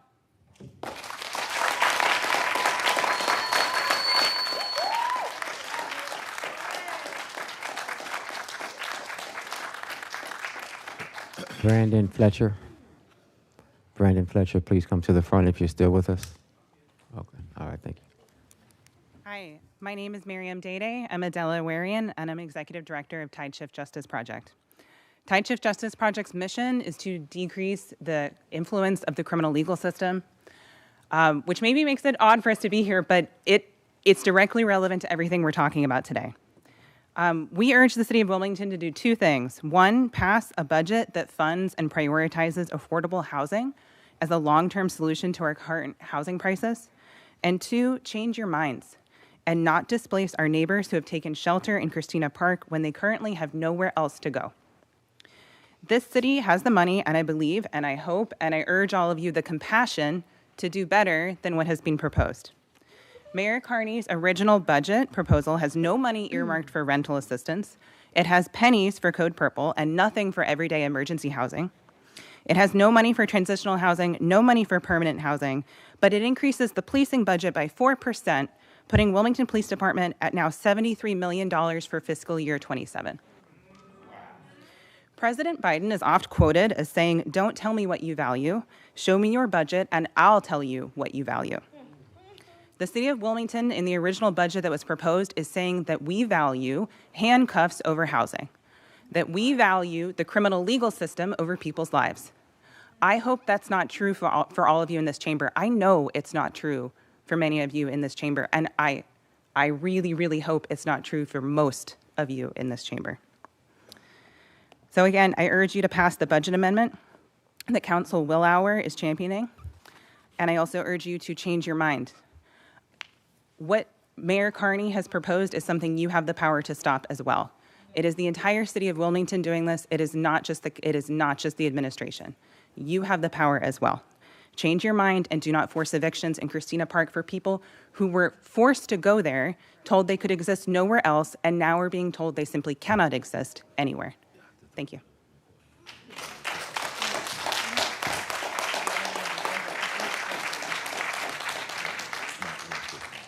Adam Whitley.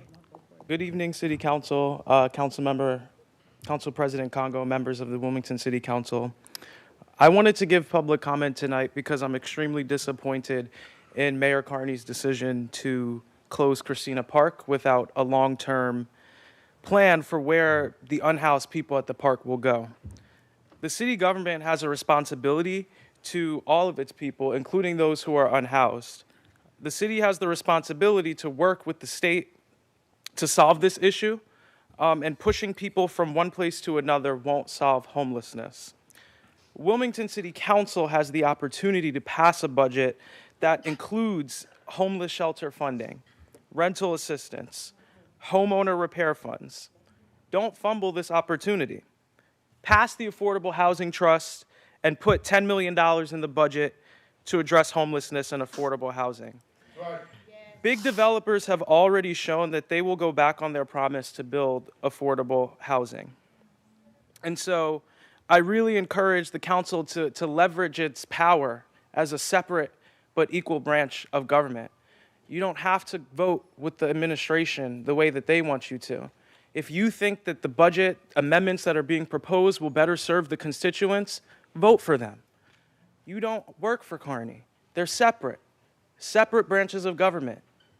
So I want to just say, lastly, that housing is a human right, and this moment requires courage and action from members of the City Council. The proposed $20 million that Carney has put out for housing should be completely changed. We should support the amendments that Councilmember Willauer, Darby, and others on the council have been fighting so much for. That money should be used to build shelters and supportive housing units to help move people. So many Wilmington residents are one paycheck away, one car breaking down away, one healthcare incident away from everything falling apart, and they just need assistance. We need rental assistance for those who are struggling, not just the people who we want to attract to the city. We need them for people who are working class folks, gig workers, people who are struggling right now in the city of Wilmington. 40 seconds. We need to make sure that the $500,000 that you're giving to the land bank is taken away. They shouldn't be given another $500,000 when they've been proven to only help people who have money and not those who are working class. Shame on the Wilmington Land Bank, shame on this council for continuing to fund them, even though you know they're not helping people. And so I just encourage you all to vote yes on the amendments to the budget. Do not support Carney's budget. It is a handout to developers. And please listen to the constituents, listen to the people. You're a separate branch of government. You don't work for the administration. Thank you. Thank you.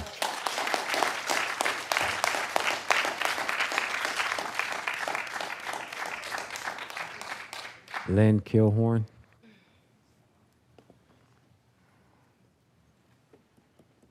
Thank you, Adam, for joining us. Please remember to introduce yourself. Right. Yeah, I'm Adam. I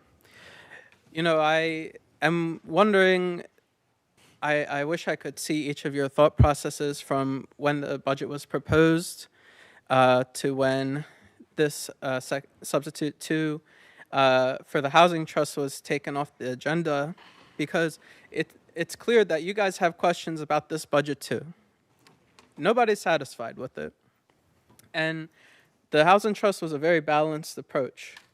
And everybody said many times, as the situation has continually gotten worse, I don't think there's a question of what to do now. You know, we were saying years ago, it's a complicated situation.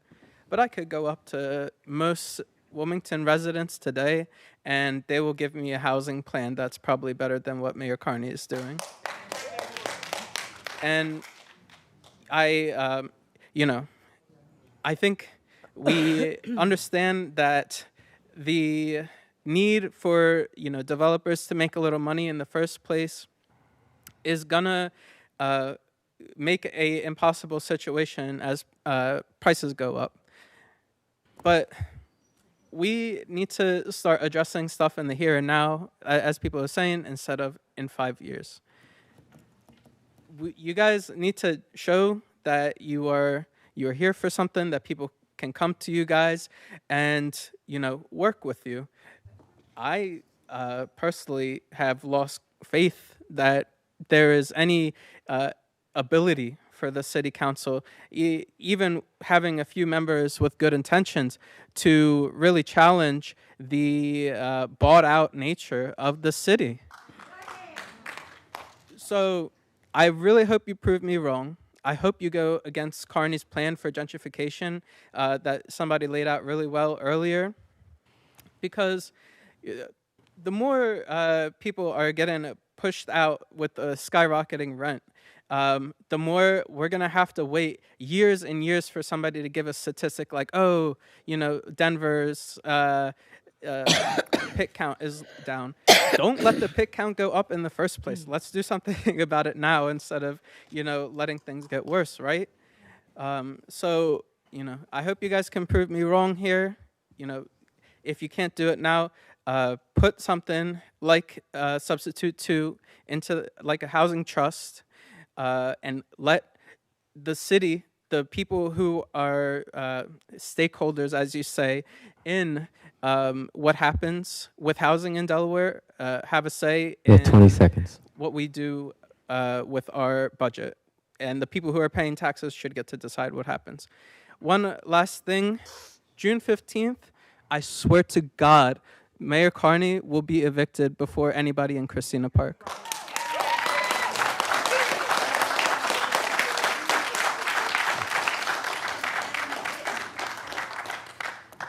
Cheyenne Miller.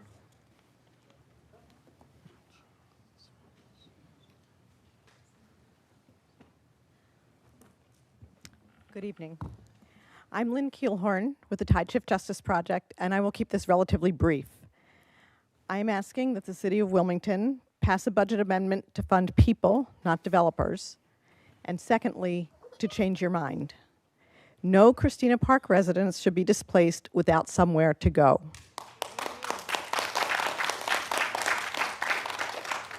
It just seems crazy to me that we are where we are now. The city created this sanctioned encampment and encouraged folks in the city without homes to set up in the park.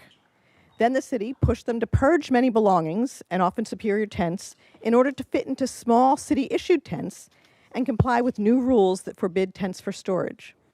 And now the city has served them eviction notices with no plan or good suggestions of where they can go. In what world does that make any sense? I understand that the sanctioned encampment was always meant to be temporary. That was to buy time for better solutions. Where is the work on better solutions? I think we should expect and demand better from our Wilmington government. Thank you.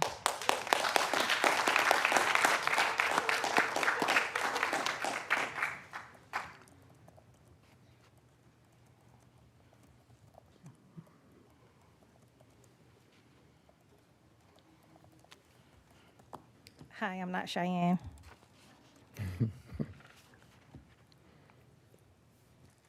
My name is Deidre C. Shepard. Just to be transparent, I do not have faith in you, City Council. You may remember me from last year's journey for rent stabilization. The elders spoke about their personal stories of rent struggles. This room was packed, very full. 7-year-olds gave testimony for council support. And although we know if rent stabilization was passed, or we assume, if it was passed by City Council, Mayor Carney would have vetoed. However, City Council failed the people who voted for them in once again.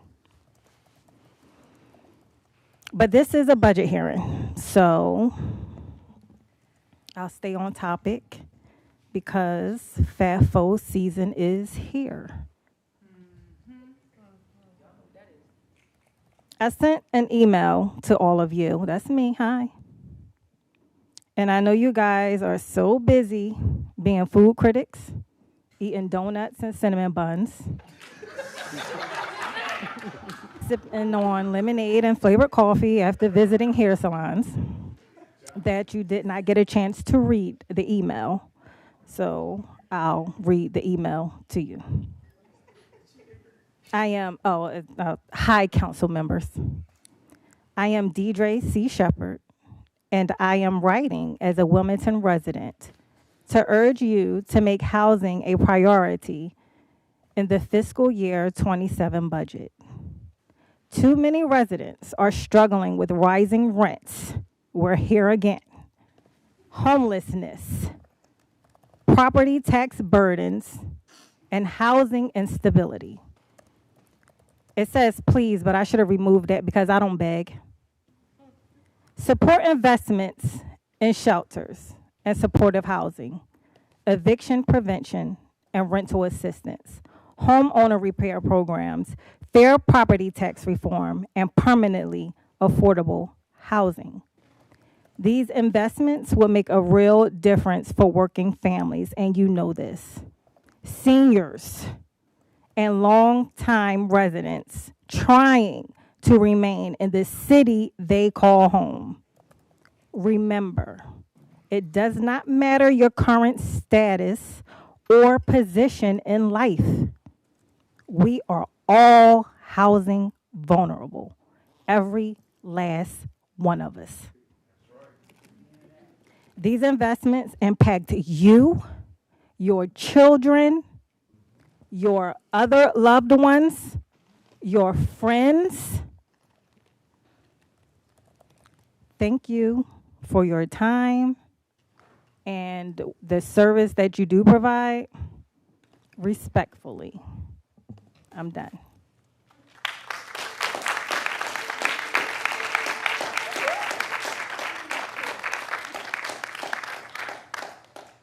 Cheyenne, are you coming up to speak?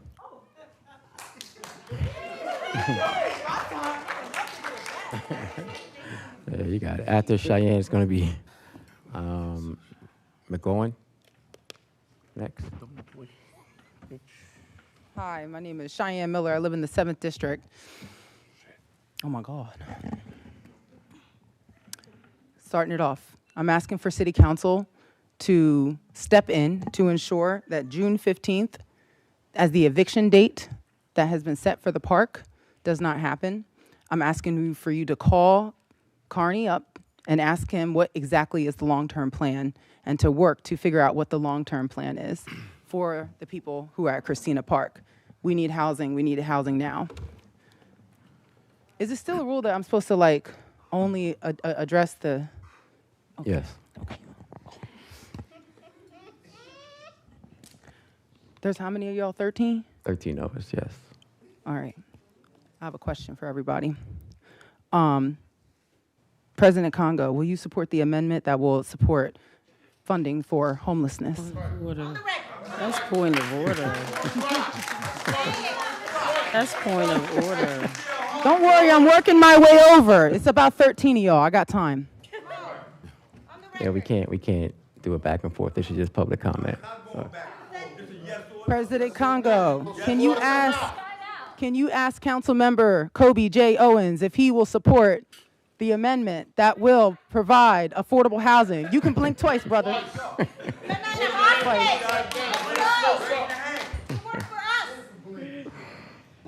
Number two. Who number two? Oh, Shanae Darby. Shanae Darby. Can Councilmember Trippy Congo ask you if you can support the amendment that will support? I already know. We've had these conversations. Number three. Xanthia Oliver, are you online? Please support the amendment. You want to support the amendment? I got a tent for you. Michelle Harley, your district. Tent City is in your district. I know you care. I hope you care. Will you support the amendment that will ensure that we put funding up for homelessness? Cheyenne, you know this is a point of order. I'm not sure why this is being allowed, but this really is a point of order, what you're doing. It really is a point of order. He said no. There's going to be a vote. Number 5, Christian Willauer, will you support the amendment that you're going to do? Yes. Okay. I'm all ready. Amanda McCoy, will you support the amendment that will support homelessness? I hope I don't have to keep repeating this question. Come on, show some courage. I'm waiting for my president to actually address the point of order. Oh, I'm sorry. Yeah, so Trippy Congo, can you point of order. Can you please ask if council member, what am I on, 7? So this Chris is, Johnson will Point of order. There is no point of order unless because I'm not a member of council. to respond. Point of order, So my she can ask the question, but you don't have to respond. So there is no point of order. She's not breaking any laws. Chris Johnson, would you please tell me if you're going to support the ordinance that would provide supportive housing and all that stuff? Well, make my comments known at the time we go forward. Okay. Nathan Fields, will you please let us know if you plan on supporting the ordinance that will provide housing, homelessness, all that stuff, affordable housing amendment, all that? Okay. Alex Sackett? He's blinking. Why you blink so hard like that? Patricia Bracey. All right, I know I'm missing a couple people. Maria Cabrera. Oh, okay. James Spadola. Is he still on council? I'm just checking. All right. Ms. Miller, Thank you for the extra minute and 17 seconds, y'all. That's your whip count. Oh, my gosh.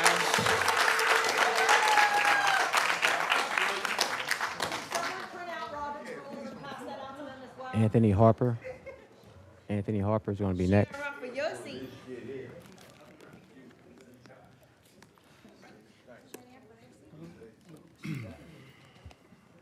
My name is Cheyenne McGowan. I'm a resident of the 5th District. We should not have to fight this hard for basic human rights.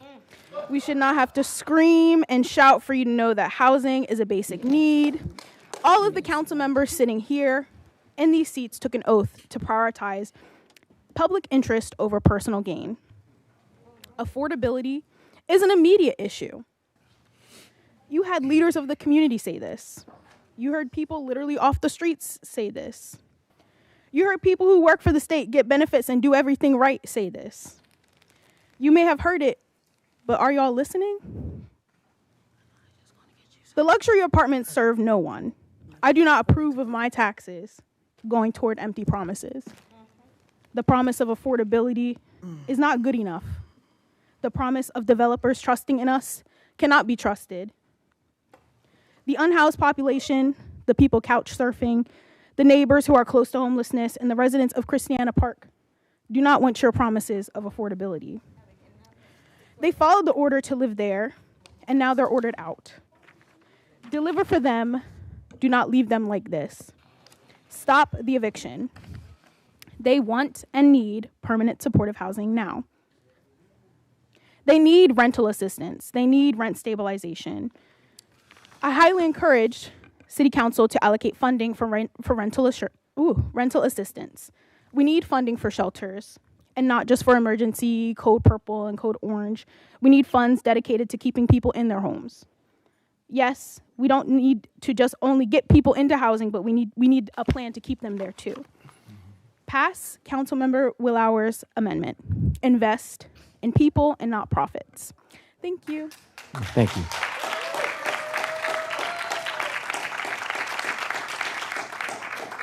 Go, Tony. Let's go, Tony. Jed, Messick? Okay. I want y'all to hear this, right? Because I'm saying none of y'all, I ain't seen not near one of y'all down there, right? Understand this, Michelle Harlan, that's why she took off running, okay? Number one, this is her district. She hasn't been in no subcommittee meetings or none of that, for none of us. Don't nobody come down there, all right, to see us, okay? We have a lot of issues that need to be taken care of. And we ain't going nowhere June the 15th. Everybody knows that, all right? That task force that y'all about to send, you better go off somebody else too. Understand this though. It was a fire down there. No police, no fire department responded to it. You understand? Y'all talking about safety, support, none of that. The police dropped people from out of prison down there, okay? Without nobody's knowledge, okay? Me and a couple of my boys are security. You understand? We don't know who they dropping off down there, all right? They could be pedophiles, rapists. We don't know. But the police, Wilmington police, drops them off at the park and leave them there. These are things that y'all don't know about. You understand? That y'all need to know, all right? Michelle Harlan is a joke, all right? It's a complete joke. It's her district. It's her district. She don't even support it. You got other city council people that support it more than she do. It's a paycheck for her, nothing else. You understand? And that ain't right. You got $16 million going to developers. You got bandos right there. You got carpenters, electricians, plumbers down there that can fix those places up. The city owns it. That's all we asking. Give us some help. We'll fix them up. That park, y'all gave jobs to the park, to Lewis. Could have gave that to the homeless. All right? We could have did that. We could have cleaned that park up, kept the park clean. You know? These are the things I'm saying that y'all need to understand about us down there. We're willing to work, okay? But you're not giving us the opportunity. That's right. Okay? Just give us the opportunity. All right? That affordable housing, that's a joke too. What's affordable about it? How low you gonna make it? How better you gonna make it for us that's coming out of homelessness? Okay? It's just a lot of things I'm saying that y'all could do that we asking y'all for y'all support. Okay? All you need is 7 people. You got 4. 3 more won't hurt. Even you. Mr. President, you understand? You can be one of them. They see you roll, they gonna roll. They gonna back you. You understand? That's why you're the president. Because they put you in a position. That's all I'm saying. Help us, help y'all. You got these apartment buildings, abandoned homes, city own them, give them to us. We'll fix it up. Thank you very much. Thank you.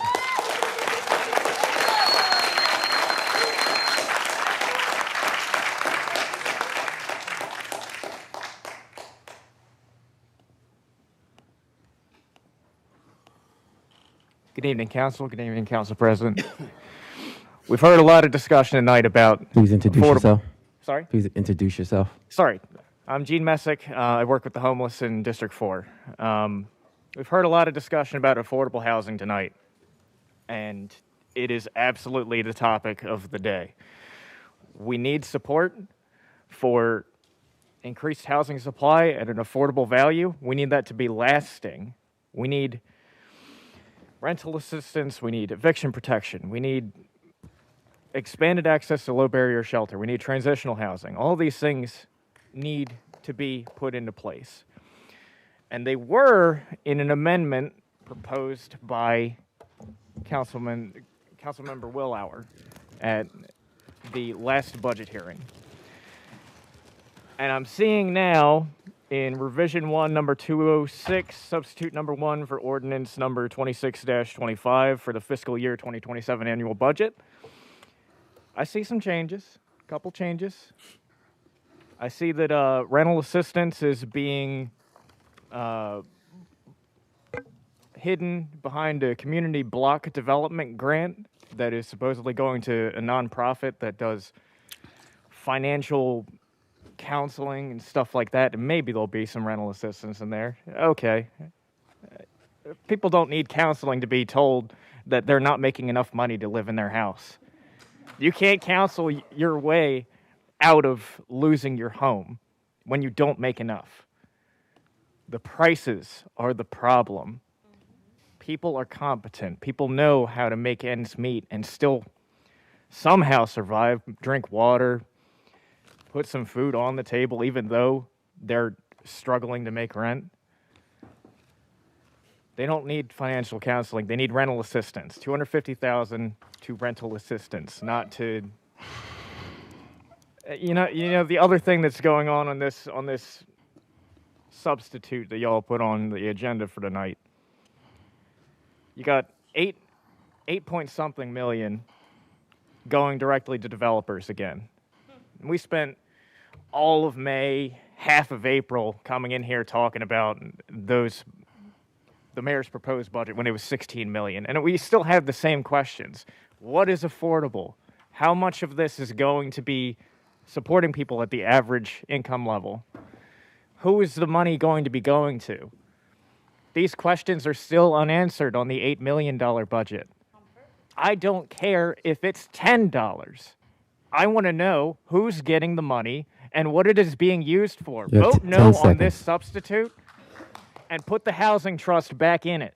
We need oversight. We need your oversight on how the money is spent. Thank you. Thank you.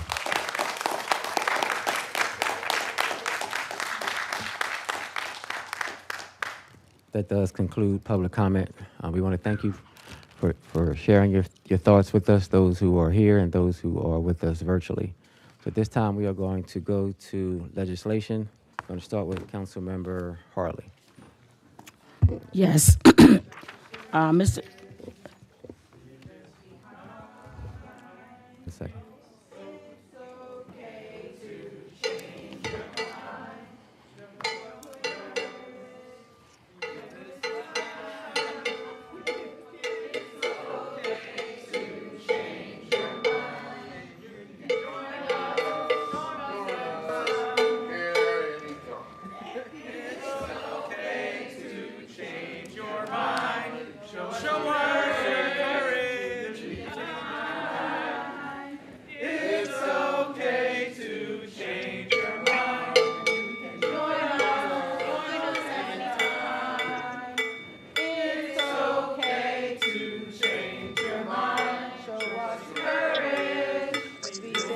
President Congo. President Congo. Yes. Why are we skipping? Why we went over me? She asked to go first. We're just changing the order. Just changing the order. Okay. I gotta get my daughter prom dress.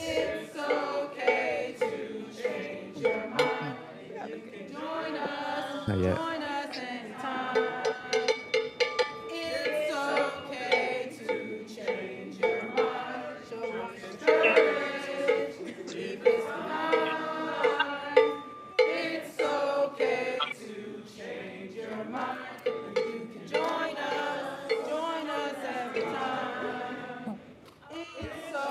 All right, we're going to ask that you please allow the council members to continue with the legislative process.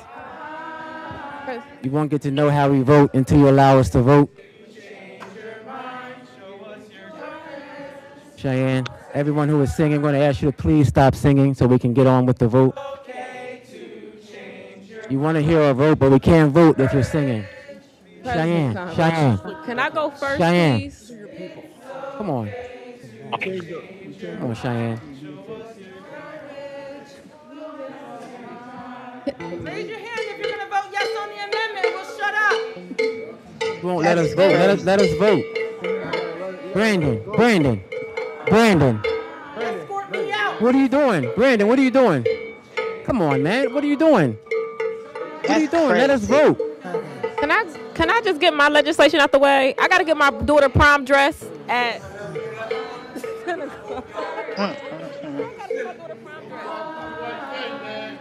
My legislation will be quick.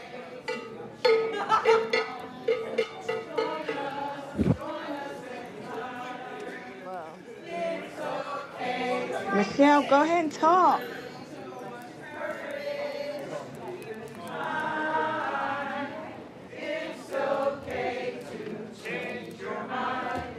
Then y'all let them go back here, and now we gotta bring them back out. It's okay to change your mind.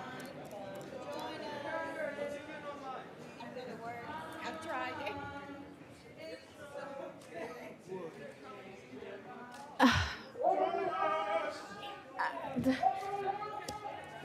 Y'all, this crowd is gonna get bigger.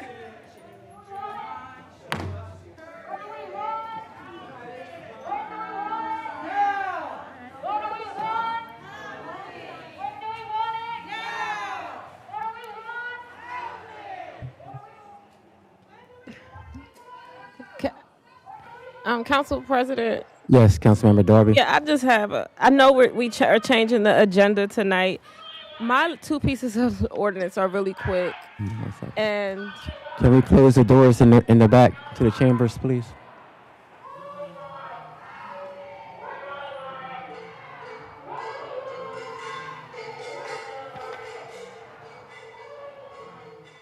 Councilmember Darby. yeah, I know my pieces are quick. I don't have it won't be a lot of conversation Sure, go ahead. probably. I gotta get my daughter prom dresses tomorrow. I'm just saying. Go ahead, Councilmember Darby. And then we'd be.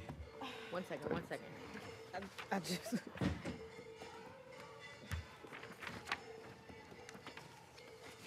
And then I'll hop online when she called me that the dress is ready. But I do gotta go. All right.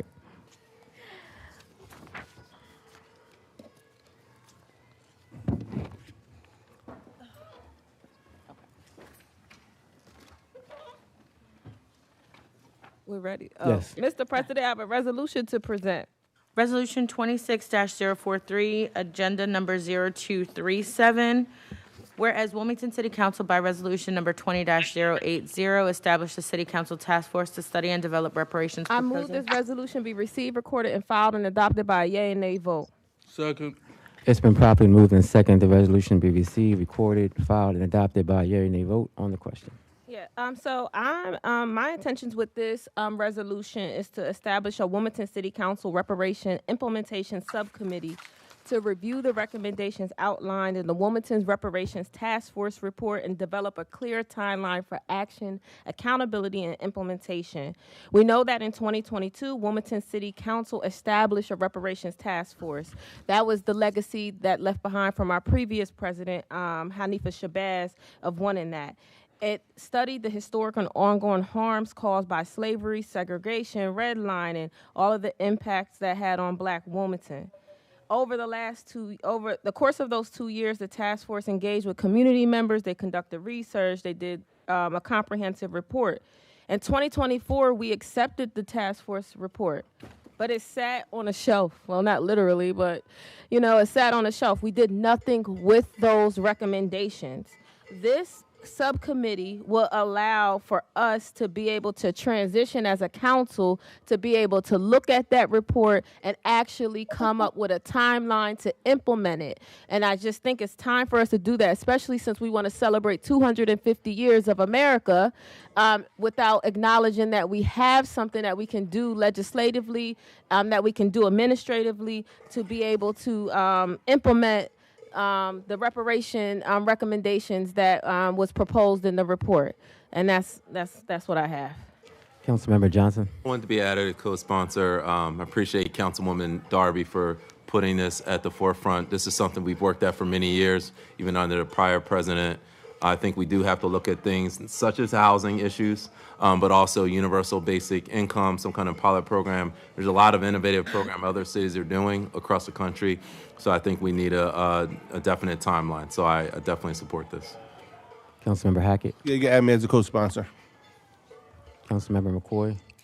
Yes, I just want to say thank you for bringing this forward. Actually, Councilman Owens and I have been trying our hardest to actually put a piece of the law enforcement portion through as well. You know, we got close and then things kind of fell apart. But I do think this is a great idea, and you can add me as a co-sponsor. Councilmember Bracy. You can add me as a co-sponsor. I, too, have been looking at the reparations report to try to figure out what legislative we could do. So I think this will really help us moving along. So thank you, Councilwoman. Councilmember Owens. Yes. First, I would like to be added as a co-sponsor. And before I served on council, I actually served as the chair of this committee for the reparations task force that council put forward. Some of the recommendations that we put in there, like Councilwoman McCoy just brought up, was better policing practices and trainings, a fund to allow educators to be able to purchase homes here in the city of Wilmington, a piece of legislation, one of my first ordinances, and then also establishing a housing trust as well too. Rental assistance, housing is a huge part of this report. We had a lot of experts who were on this committee who spent a lot of time doing research. So definitely I hope to see some of those recommendations become legislation and pass on this council. Thank you. Councilmember Harley. Yes, I would like to be added as a co-sponsor, but I hope that we can look at what was the hurdles in terms of why the report wasn't executed from the last task force. Councilmember Owens, being a part of that task force, I'm hoping that we could do it expeditiously in terms of not like having to reinvent the wheel. I mean, a lot of time, right, was spent on it, and I know they gathered a lot of good information, so hopefully we can, just pick up from where they left off. That's all I have. Mr. President. Councilmember Oliver. Thank you, Mr. President. I, too, read the report and have attended several meetings over Wim Hicks Anderson with Brother Dwight regarding the report. I'd just like to be added as a co-sponsor. All right, I would also like to be added as a co-sponsor. Councilmember Darby. Yes, thank you. So, yeah, we just call for the vote. All right, clerk, please call for the roll. I'd like to recognize Councilmember Spadola, who's joined us virtually. Councilman Owens? Yes. Councilwoman Darby? Yes. Councilwoman Oliver? Yes. Councilwoman Harley? Yes. Councilwoman Willauer? Yes. Councilwoman McCoy? Yes. Councilman Johnson? Yes. Councilman Field? Yes. Councilwoman Bracy? Yes. Councilwoman Cabrera? Yes. Councilman Hackett? Yes. Councilman Spadola? Yes. President Congo? Yes. 13 yeas. Declared adopted. Mr. President, I have a resolution to present. Resolution 26-044, agenda number 0238, whereas Wilmington City Council prioritizes public safety. I move this resolution be received, recorded, and filed, and adopted by a yea and nay vote. Second. It's been properly moved and second. The resolution be received, recorded, filed, and adopted by a yea and nay vote on the question. Yeah, so this piece of resolution is to urge the administration and city council that we need an alternative independent audit of the Wilmington Police Department. Where do I even start? I know that one of our public commenters came up and talked about recently Wilmington PD on someone's neck. And I think there is always been a sense of urgency, but if not now, to be able to move forward with us having an audit on the Wilmington Police Department. If you look at policescorecard.org, where it's a national 501c3, they look at police departments throughout the country and they analyze it. They have researchers and students and scientific people who come together to look at this data. And some of the things that were some issues for me in that report is around some of their key findings were that the police killings between 2013 and 2023 is at a higher rate than 71% of U.S. police departments.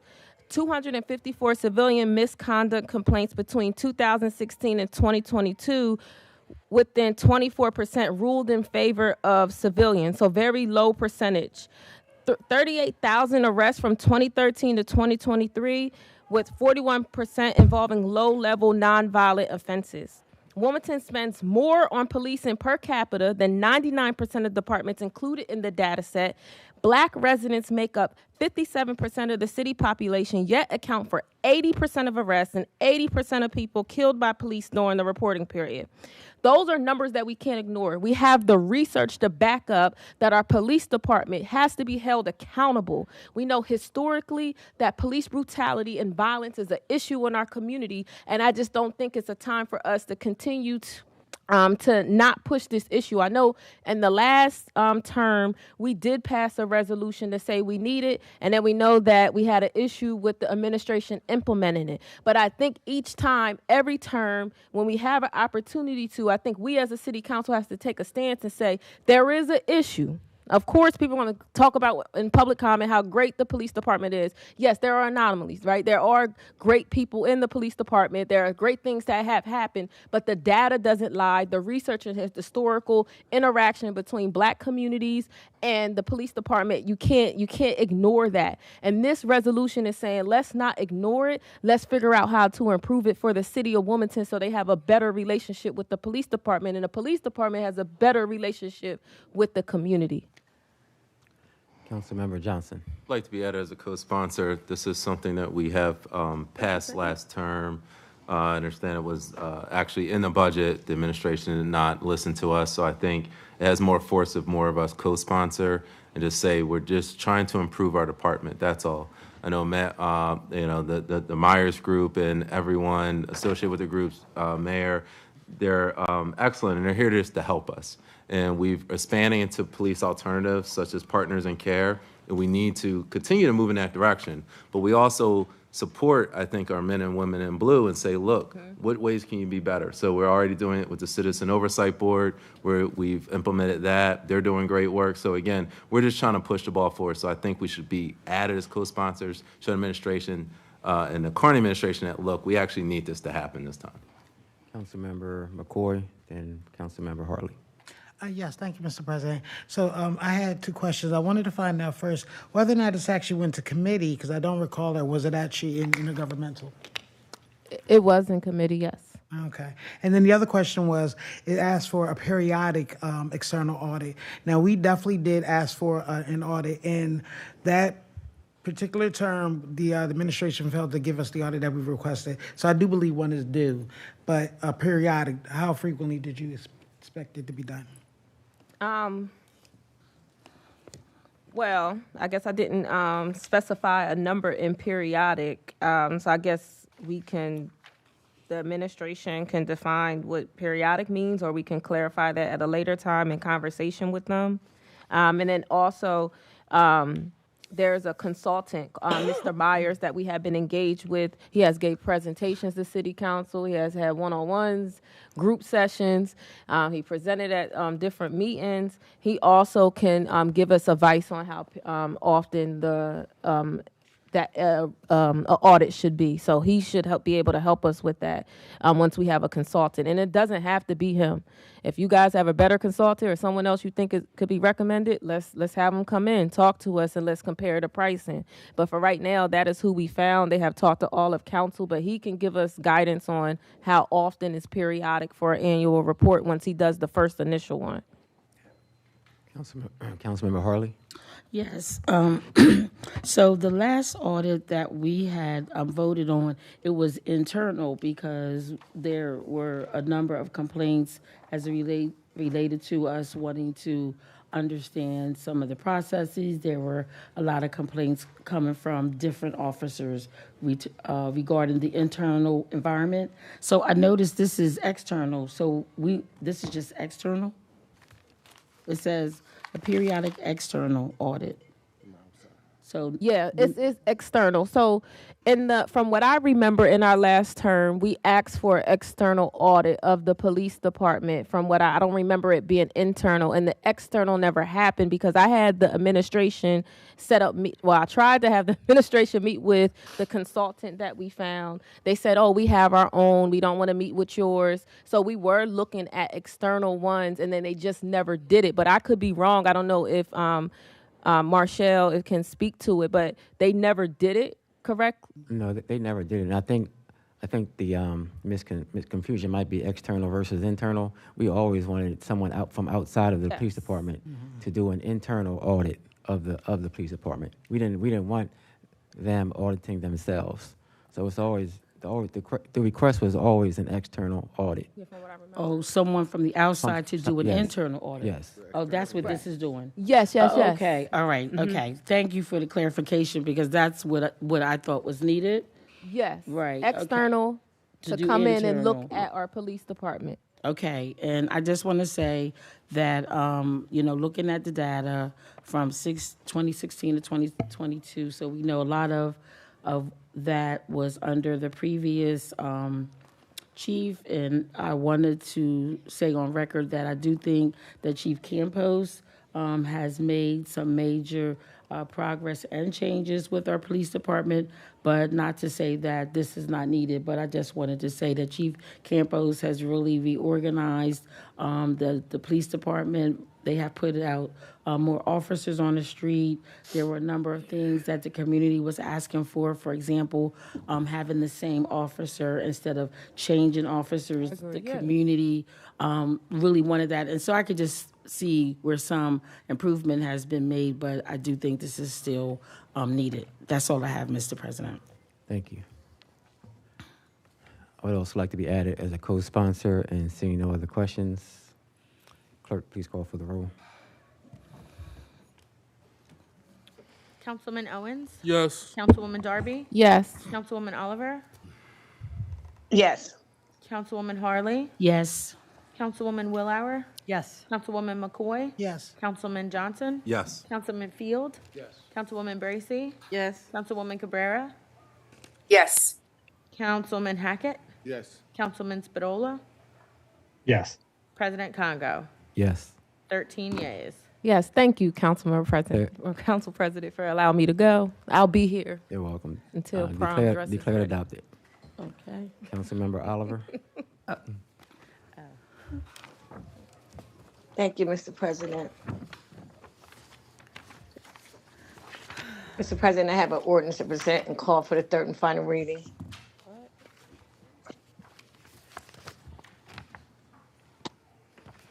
I can't hear nobody. Second. One second.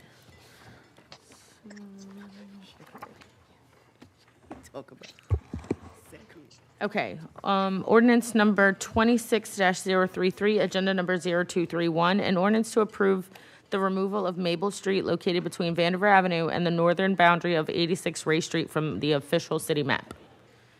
Mr. President, I move this be known as the enacting clause of the ordinance and call for a yea and nay vote. Second.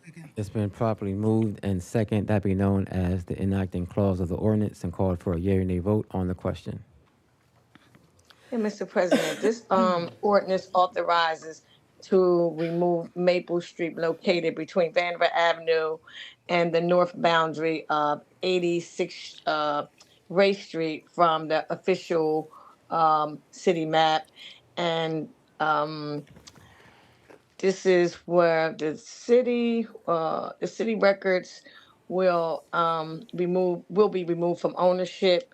It's a piece of property that hasn't been used, and Delmar Power will be establishing as a legal ownership of the 029 acres at the dead end of the street. In the bed of the partial, this property assessed by Newcastle County as a taxable real estate piece of property, and Delmar Power already has some equipment over there, so it's only fitting that they get that little portion. Seeing no hands raised, clerk, please call for the roll. Councilman Owens? Yes. Councilwoman Darby? Yes. Councilwoman Oliver? Yes. Councilwoman Harley? Yes. Councilwoman Willauer? Yes. Councilwoman McCoy? Yes. Councilman Johnson? Yes. Councilman Field? Yes. Councilwoman Bracy? Yes. Councilwoman Cabrera? Yes. Councilman Hackett? Yes. Councilman Spadola? Yes. President Congo? Yes. 13 yeas. Declared adopted. Mr. President, I have another ordinance to present and call for the third and final reading. Ordinance number 26-021, agenda number 0201, an ordinance to amend Chapter 40 of the City Code to allow employees to donate an unequal amount of accrued sick and vacation leave to designated employees or to the donated leave bank. Mr. President, I move this, I move this be known as the enacting clause of the ordinance and call for yea, nay vote. Excuse me. Second. It's been properly moved in second, that be known as the enacting clause of the ordinance, and called for a yea or nay vote on the question. Yes, Mr. President. This is a piece of legislation that came out of some employees. Most employees, they want to give up some of their vacation time, and this is only in rare cases. If, let's say, one of their employees is sick, they shouldn't have to give up their vacation time. And this was a particular individual in the department who was terminally ill and didn't have any more vacation time, and their coworkers wanted to give it to them, but they didn't want to have to give up 2 or 3 days of their vacation time. So this is only in rare cases, normally when someone's just terminally ill. Seeing no hands raised, clerk, please call for the roll. Councilman Owens? Yes. Councilwoman Darby? Yes. Councilwoman Oliver? Yes. Councilwoman Harley? Yes. Councilwoman Willauer? Yes. Councilwoman McCoy? Yes. Councilman Johnson? Yes. Councilman Field? Yes. Councilwoman Bracy? Yes. Councilwoman Cabrera? Yes. Councilman Hackett? Yes. Councilman Spadola? Yes. President Congo? Yes. 13 yeas. Declared adopted. Council That will President, be all, I asked Mr. to be President. Thank you. excused. I'm going online. I'll be back. Because y'all probably still be going. Councilmember Harley. Yes, Mr. President, I have an ordinance to present and call for the third and final reading. 1 second.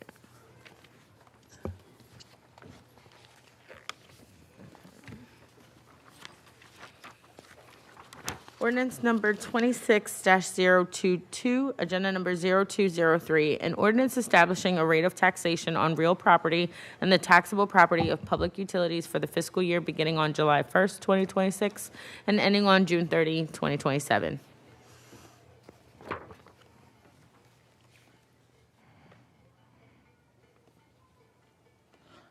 Mr. President, I move Michelle? that it be, You gotta, Mr. you President. gotta make the motion. Oh, no, What's going on? the enacting clause.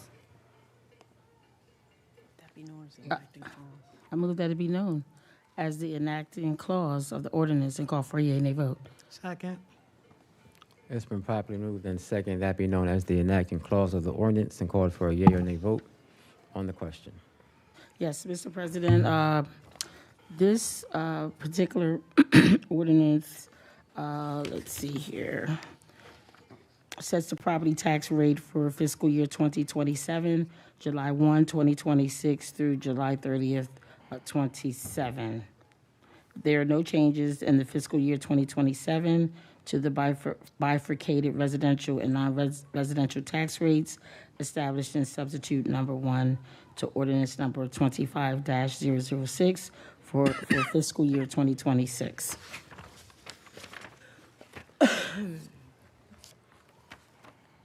Seeing no hands raised, clerk, please call for the roll. Councilman Owens? Yes. Councilwoman Darby?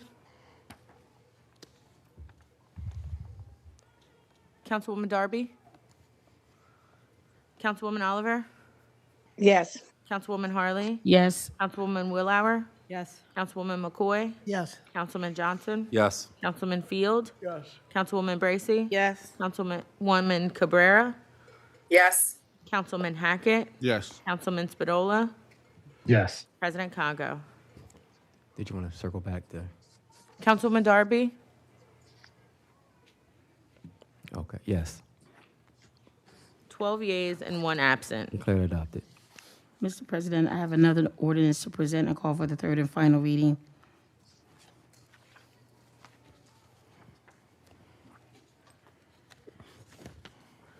Ordinance number 26-023, agenda number 0204. An ordinance to adopt a capital program for the 6 fiscal years 2027 to 2032 inclusive. Mr. President, I move that it be known as the enacting clause of the ordinance and call for the yea and nay vote.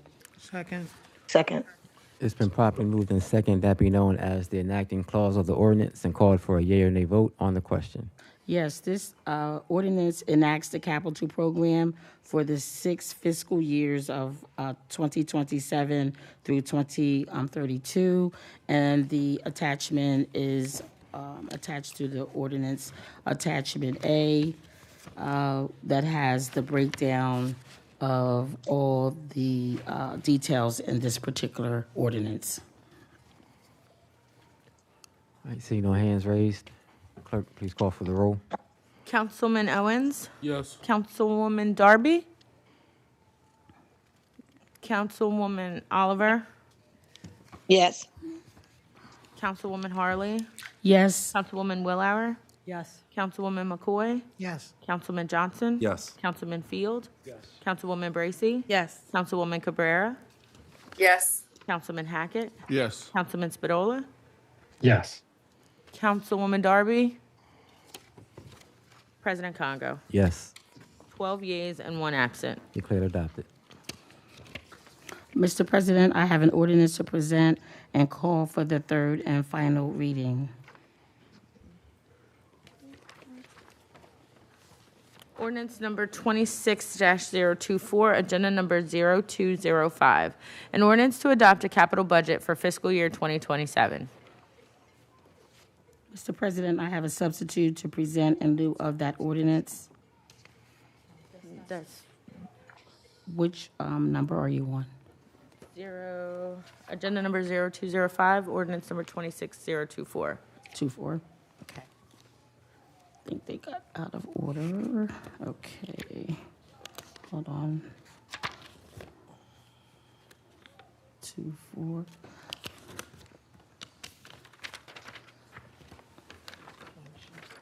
It's just one sheet. Hold on. Thank you, sorry. 24. Okay, I got it. Mr. President, I have an ordinance to present and call for the third and final reading. Second. Second.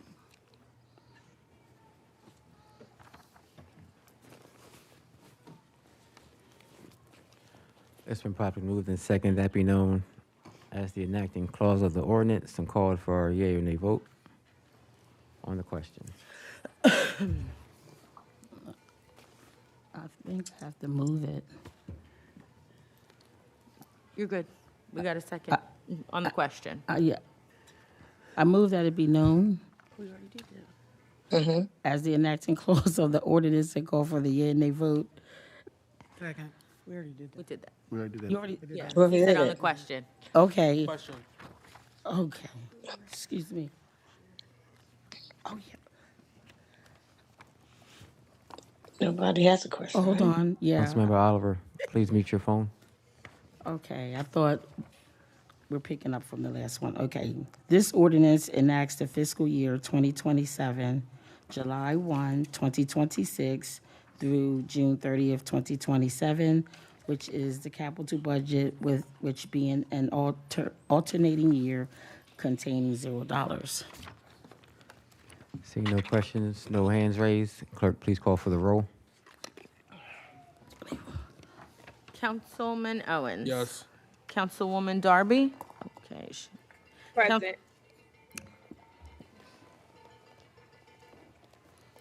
Councilwoman Oliver. Yes.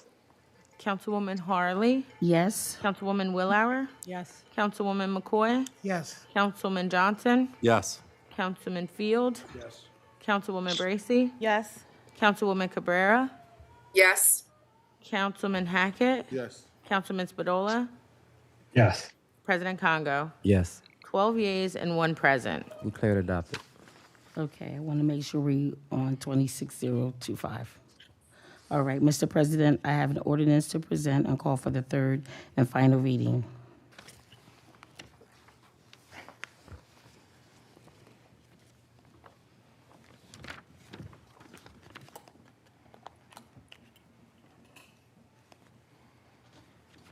Ordinance number 26-025, agenda number 0206, an ordinance adopting the annual operating budget for the fiscal year beginning on July 1, 2026 and ending on June 30, 2027. Mr. President, I have a substitute to present in lieu of that ordinance. Substitute number 1 to ordinance number 26-025, agenda number 0206, revision 1. An ordinance adopting the annual operating budget for the fiscal year beginning on July 1, 2026 and ending on June 30, 2027. Mr. President, I move that it be known as the enacting clause of the substitute ordinance and call for a yea and nay vote. Second. It's been properly moved and second that be known as the enacting clause of the substitute ordinance and called for a yea or nay vote on the question. Oh, yes, Mr. President. I would just first of all like to say that the mayor presented the budget to council on March 19th. We fact certified our fiscal year 2027 revenue projections. Council held budget meetings, as we all know, for all city departments during the month of April. Council held a committee of the whole meeting to discuss the affordable housing subsidy to budget matters or priorities for the council. So we had a committee of the whole meeting, as we all know. There were several budget wrap-up meetings with all the council members, with council pertaining to budget priorities and the concerns for council.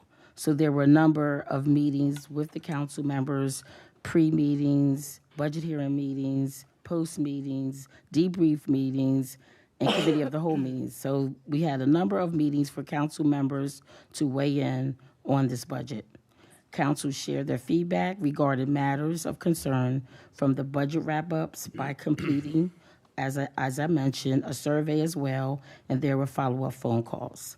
So as a result of the majority of this council, this proposed budget now reflects the changes that were as a result of the consensus of the majority of my council colleagues.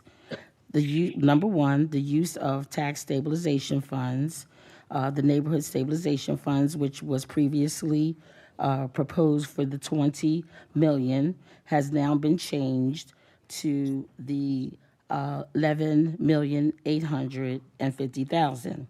Now, I want to mention that before I talk about the breakdown, tonight it was mentioned several times about these dollars going to big developers, and we know that is not true. This is for affordable housing, for the affordable housing developers such as Scenair, Habitat, etc. Not the big developers, even though that was mentioned many times tonight. Not the big developers. This $8,400,000 is for affordable housing subsidies, which was changed from the $16,800,000. And additional funding will be done later once the council sees that the first $8,400,000 is being drawn down, and we can see where different developers are applying, and we do plan to work with the administration to provide some oversight to make sure that those dollars are going to affordable housing projects. We have the $250,000 going towards the Housing Support Block Grant. There was a number of council members that wanted to support the eviction prevention, rental assistance in terms of the community. And so the $250,000, that's where we're starting at. As we all know, the state of Delaware gets the funding for housing, but many of the council members felt as though that we wanted to lean in a little to be supportive around the eviction prevention and rental assistance, even though, again, we know that the state of Delaware, just like you go to the state for Section 8, you go to the state for housing vouchers, we still wanted to weigh in and we're going to support the $250,000. The home repair program is another program that we all came together to make sure that there will be some assistance around emergencies. We will be replacing the home repair program with the home. We will be replacing the home lottery with the home repair program, but we will continue with the $500,000 for those that have emergencies. So instead of individuals picking a number, now if someone has an emergency, they will be able to get some assistance. The following items remain the same as the mayor had presented. The vacant site lots, which is the $2 million, which will help those smaller developers like Jumpstart and some of our other smaller developers to be able to work with the land bank to be able to get some of those lots and get them some of the infrastructure in place that will help them to move their projects along. The $500,000 for the land bank, $200,000 for the architecture and engineering support that goes along with all of those different moving pieces around preparing the areas for development. There's also going to be some changes to the budget as it relates to our water. We are proposing 7% versus the original 11.6 that was recommended by UCAB. The mayor proposed the 9.95%, and council worked together and discussed what was best for the community as it related to what we have been hearing from the community around the water rates. So we're bringing it down to 7%, along with reducing the cost by $1.3 million. Also, we will be including $450,000 for the community public safety initiative. That will be boots on the ground for intervention for our youth programs that are currently pretty effective with some of our youth organizations that we have partnered with. And initially there was $0 put in the budget for CPSI, but through the council working together and advocating for this, we are now putting additional funds in the budget for CPSI. And then we're also going to put $969,000 for a one-time payment to our pensioners that retired up through December 31st, 2019. So that was a decision based on the pensioners board that they wanted to give the pensioners a one-time payment, even though there was recommendations for a COLA. We also are going to put money in the budget for a legislative research aid. This is a position added to council's budget, which the cost was absorbed or offset by reductions in council's budget. $40,000 reduction for the director of the Office of Education Advocacy, salary and benefits, a $35,000 reduction for the Office of Education and Advocacy and the front desk, a $10,000 reduction for the Thanksgiving turkey giveaway, a $25,000 reduction remove funds for the lobbyists, and $10,000 added for a project manager to help to support these additional subcommittees like we heard on tonight. For the fiscal year 2027 budget, the following is a result of working in unison with many of the council members of the majority to have these budgetary items included. We will continue with the $350,000 utility assistance program, water utility assistance for those that need assistance for their water bills.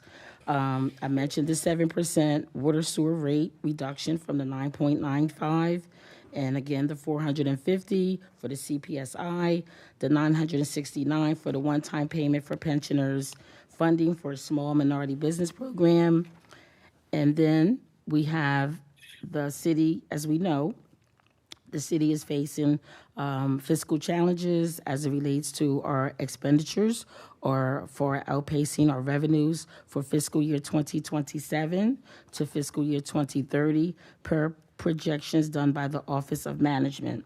So that is what I pretty much wanted to share, Mr. President. And it is prudent to this council that the city continues to have a healthy fund balance. And additionally, I look forward to working with my colleagues and the administration for legislation codifying the affordable housing subsidy program in terms of process and again, what that oversight looks like for that 8.4 to make sure that it is going to affordable housing developers. And lastly, per the charter, it shall be the duty of this council that at least 30 days before the end of the fiscal year to adopt the annual operating budget ordinance for the next fiscal year. That's all I have, Mr. President. Thank you. Councilmember Johnson. I wanted to say first, hats off to Chairwoman Harley. Being in that position is a hard position. Those of you who have not sat in position, it's the hardest. I say one of the hardest positions besides council president. It's you have to balance a lot of things. So hats off to Chairwoman Harley for listening to everybody. This is a budget that I believe moves us forward. But what I don't believe it does is solves every problem. No matter what budget we look at, we're in this problem because of lack of commitment and lack of investment, and especially affordable housing. This has not been 5 years, 10 years. This is something that from the federal government on down has caused a housing crisis in this country. It's both Democratic White Houses, Republican White Houses, they failed our citizens.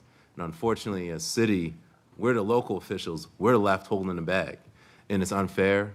The state must step up, the federal government must step up, we demand action. So I hear the constituents with the frustration because this has been way too long.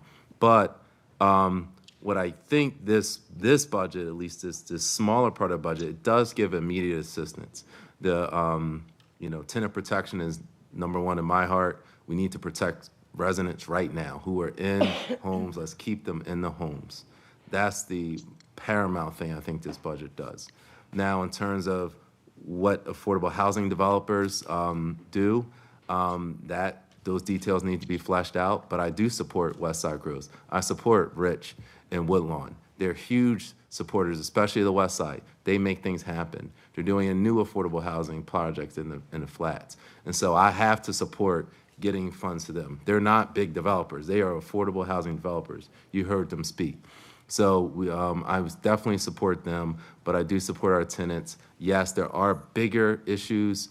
There's a lot of things discussed about how to solve this housing crisis from the local level. I don't know the answers, honestly. I just literally probably found out what a housing trust was probably about a month ago. So I'm gonna admit, I'm just learning, and so I'm here to work with those who have answers and can help guide us. But I believe this, again, hats off to Councilwoman Harley for at least keeping the lights on, working with the administration and say that the $20 million proposed was too much. It was too much to solve such a huge issue in only 2 months of budget negotiations. It's impossible to come up with a $20 million plan. So I think 8.4 is at least, it's not meeting them halfway, it's meeting them a little bit, but it at least moves the ball forward. Thank you. My hand is up if you can't see it, I'm sorry. Councilmember Oliver. Thank you, Mr. President. I too would like to thank Councilman Harley for, making the calls and doing the best she can do with the budget that we're working on, that we're working with. I would like to say, piggyback off of what Councilman Johnson stated, the state has over $65 billion in their treasury, but the city of Wilmington with us, 7,300 individuals.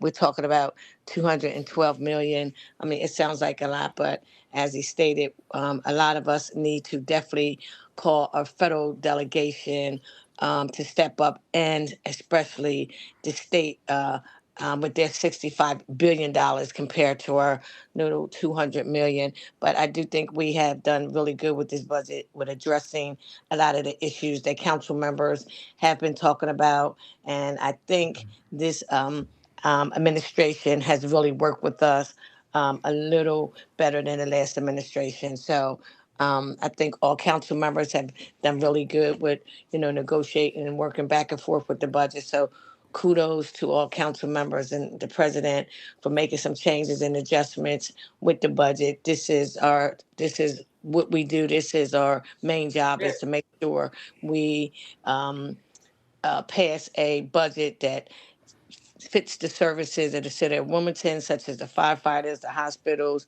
trash, all the services and especially the employees in the city of Wilmington, to make sure they continue to get paid with these hard times. So kudos to all council members for working together to try to get a balanced budget. Thank you, Marshall, a lot for calling and all hours of the night and listening to everybody. So I appreciate you also. Bye. Thank you. Councilmember Hackett. Thank you, President. Before I start, I just want to give a shout out to Chairman Harley. I think Councilman Johnson said this is not an easy job, and I know I pretty much was on you the whole time. So I just want to give you your grace here, and I'm happy that we were able to be at this moment. But once again, I struggle with two different things. I struggle with a balanced budget, and then we talk about what is affordability. What is affordable housing. I think we genuinely don't have the answer to that. And when we look at our residents today, I think the most important thing is to say, when we looked at the water, we said, well, we can't go up too high because, the electric bill is going up, and we can't let the water bill go up too much. So we got to look at how we can help our residents today. And then I look at, the housing. And I think some of us were so passionate in how do we look at our residents today and help them. And the main thing you look at our residents is they're renting. So you got to look at what we can do today. So, I won't, continue to go on, but we talk about so many different things on how we can help our residents today. And I just think that negotiation needs to continue and go on. Because at the end of the day, no matter what, people are not surviving in our system, in our city. So when people are not happy, when people are not striving, they're going to go elsewhere. They're going to look at Newcastle County. They're going to look at Middletown. And that's not the responsibility of us. Yes, we have to be balanced, but we also have to make sure, just like when you got a company, you try to make sure you keep the people in your company happy. So we got to keep the people in Wilmington happy. I'm not saying we're going to make everybody happy. But right now, we are growing. We got some beautiful buildings going up in our city, but we also got to make sure we take care of the little people, no matter what. That's how we got here. So, we can, continue to go through the budget. I hope right now at this moment in time, we have more conversations. And I'll leave it with that. Thank you. Councilmember Owens. Yes, I just have a quick question. Since we've had our budget hearings, some things have changed. And one of those things changing is the closure of Christina Park, the encampment at Christina Park on June the 15th. I know when we had the Parks and Recs budget hearing, they talked about funds that they've already spent on the park, but then also they were asking for funds in this budget for improvements to the park, such as bathrooms, funding for the showers from 1 and 7B. Where are those funds going to be reallocated since the park is now being deemed it has to be vacated? I'm going to be perfectly honest with you. I tried calling you several times, and that would have been a great question to ask me for me to get an answer to have for you. But we will have to reach out and ask that department. Well, I mean, we've had multiple conversations. This isn't just a phone call. It's just something I just thought of going through the budget. Okay. And I'm just asking, it's in your district. I don't know if you know where that additional money is going to be going.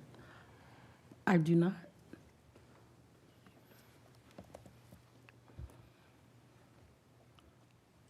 Councilmember Wellauer. Mr. President, I would like to make a motion for a floor amendment at this time, as such. On page 10, strike section 14 in its entirety and insert the following new section 14.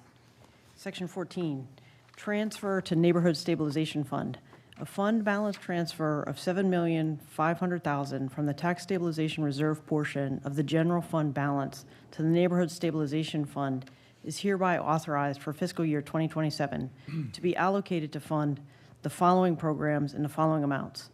Affordable Housing Trust, $5 million. Eviction Prevention, $500,000. Emergency rental assistance, $500,000. Security deposit and first month rent assistance, $500,000. Homeowner repair program, $500,000.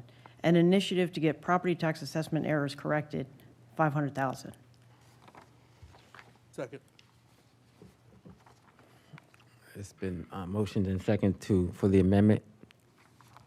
We'll take a roll call vote on the amendment. Don't we get a Does anyone, chance to I'm sorry, discuss? does anyone want any on the question? I'm sorry, on the question.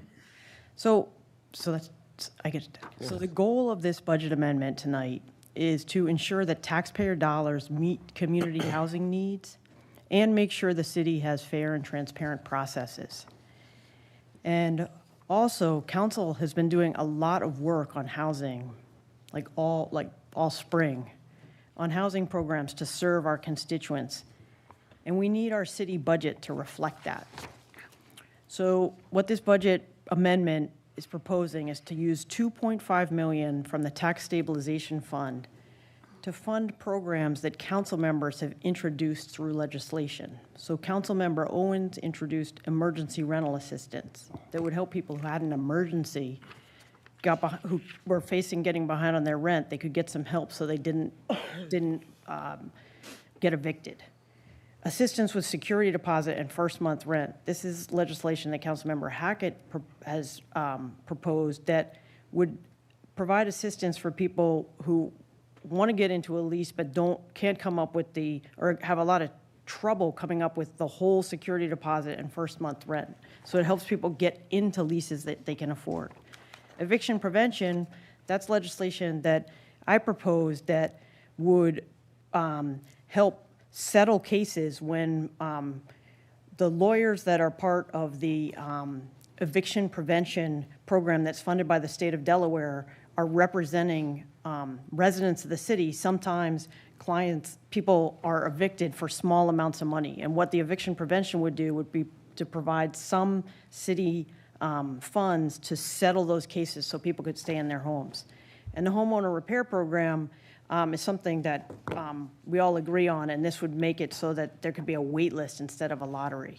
And finally, fixing property tax assessments. This has just been an ongoing issue we need to keep at the top of mind, and we need to pay for appraisals and other valuation efforts that can be used to get Newcastle County to fix assessment errors. And then in addition, the budget amendment would include $5 million from the Tax Stabilization Fund to fund an affordable housing trust. And this has been advanced by Councilwoman Darby.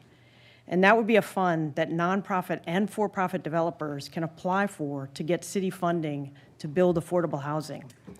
And the Affordable Housing Trust would also have a community advisory board to guide its funding priorities. That would create a structured way for the community to have a voice in how taxpayer dollars are spent.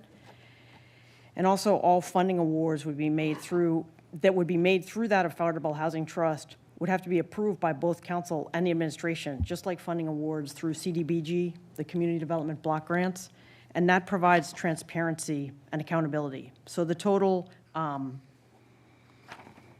would be $7.5 million. Councilmember Johnson. I appreciate the effort, Councilwoman Willauer. I do have some procedural questions if you could answer, because certainly I'm supportive of many of these programs, but I believe if this did pass, it would actually, so there's already in the current budget, there's already $250,000 earmarked for eviction prevention. So then I guess that will bump it up to $750, which would increase that, and then rental assistance as well. That would also, there's existing allocation in the current proposed budget. First and last month, that is a new item. Homeowner repair program, that's a duplicative item. So that would, I guess, be in addition to the $500,000 approved in a current budget. An assessment, of course, error correction, certainly that I believe has passed in the past fiscal year, but I'm certainly supportive of that funding going forward. In the housing trust, I know we have talked about that. That is a large amount of money, significant, I think, investment. I truthfully would need to learn more about it. I understand, I've done research on it, but I don't know how it works in concept, because my understanding, that it's a public-private partnership because we need private dollars, and we also need the administrative, the mayor's office to be supportive. Because if we actually pass this, there's no support, similar to we talked about with WPD audit, they actually could just let the funds sit there. So there's a lot of conceptual issues with this, you know, but you know, this is not insurmountable, but definitely the housing trust, the $5 million is a lot. Is there any consideration even stripping that and then doing the 2.5? Maybe that allows us to, again, move it forward and then talk about the housing trust going forward. Did you want to respond now, Councilmember, or at the end of the?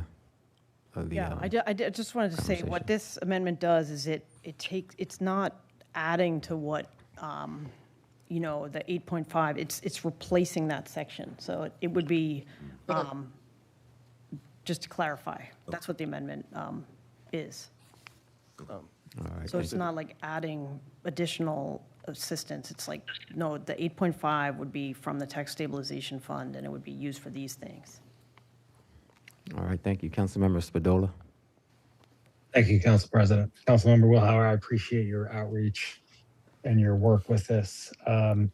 One concern I have is there's, you know, this, in your amendment, it's essentially dealing with 4 or 5 ordinances that we haven't vetted or passed yet.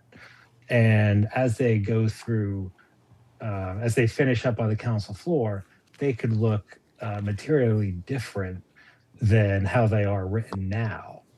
So it's almost like we're putting all of these on a consent agenda, even though they, you know, I think they've gone through committee, but they haven't come to the full council floor, let alone the mayor signing them into action as well. So can you speak to that? You know, because it seems like this. It seems inappropriate to put this forward until these ordinances are actually passed and signed into law. Is my point. I welcome you to rebut that, though. Yeah, I mean, Mr. President. So I think that your point that they haven't been passed yet is true, but also they have been introduced, and we have in front of us this proposal from the administration to put this very large amount of taxpayer dollars into like one particular approach to housing. So unless we take this issue up now, we are left with, you know, there's only a scarce amount of, there's not a lot of money to invest in, like the taxpayer dollars are limited, I guess is what I'm saying. And so we need to have a approach to housing that approaches all the different things in a complex way. And I guess what I'm saying is the time is now. Like the budget is happening now. If the city goes and spends all our money on something that doesn't involve helping people right now, we're not going to have the money available to help people right now. So that's why we're talking about funding these things now. And you're right, council can continue to like work on this legislation to make sure that everybody approves it. But like we're talking about the budget now, we're talking about spending a lot of money on something. And what this amendment says is that we need to take some of that money and spend it on these programs that are going to meet the immediate needs of Wilmington residents. And if they're in process, yes, that's true, but they're in process and they're needed. So we should allocate funding for them so that when they come online, they're funded. Councilmember Bracy. Thank you, Mr. President. Oh, I'll defer to Councilwoman Oliver. Councilmember Bracy. Oh, Then thank you. Councilmember Oliver. So for my first round, I think my challenge, to the sponsor, is that you basically are saying we have this big pot of money that the mayor is suggesting that we spend on something, and I'm suggesting that we spend a big pot of money on something too, and I think my something is better. And I don't know if I think that that's the right approach, because again, to what our colleague has mentioned, a lot of what is in the approach in this amendment hasn't even been passed by council, and there's no guarantee that it will. So we're investing in something that doesn't exist and may never exist, versus a vetted, a negotiated program that is addressing many of the things that are in the amendment. So to me, it just seems like, again, there's this breakdown in communication amongst council members where it's either my idea or no idea, when there's an opportunity for us to be true collaborators in addressing these issues. We all agree that we need to address these issues. We don't all agree on how. And so I think it's a little, I appreciate your passion around these issues, truly do. But I just think that, replacing one idea with another idea doesn't necessarily get us to the point where we want to be. Thank you. Sure. Councilmember Willow. I just want to thank you, Mr. President. So, this is not completely replacing one idea with another idea. This is taking this idea that we have to invest in housing, and it is like saying that let's invest in housing, let's invest in developing housing, let's invest in, but we have to do a combination of things. And it doesn't say we shouldn't invest in funding affordable housing development. It says that we should do that with oversight, and that there should be really clear guardrails. And I came to all those budget hearings, and I never heard, the administration did not present a plan for how this money was going to be handled, or the affordability limits, or if small local developers were going to be prioritized, or like anything like that. Like, the idea that they are asking us to fund with that $8.4 million is so vague. What putting it in the Affordable Housing Trust does, all the Affordable Housing Trust is like a funding mechanism that has oversight. It's saying this is a fund that will fund affordable housing. What kind of affordable housing will be decided by the Community Advisory Board is going to give advice on to how it should be set up. There's going to be what the priorities are. Like, should the priorities be affordable housing that is very affordable? Should the priority be like developing supportive housing?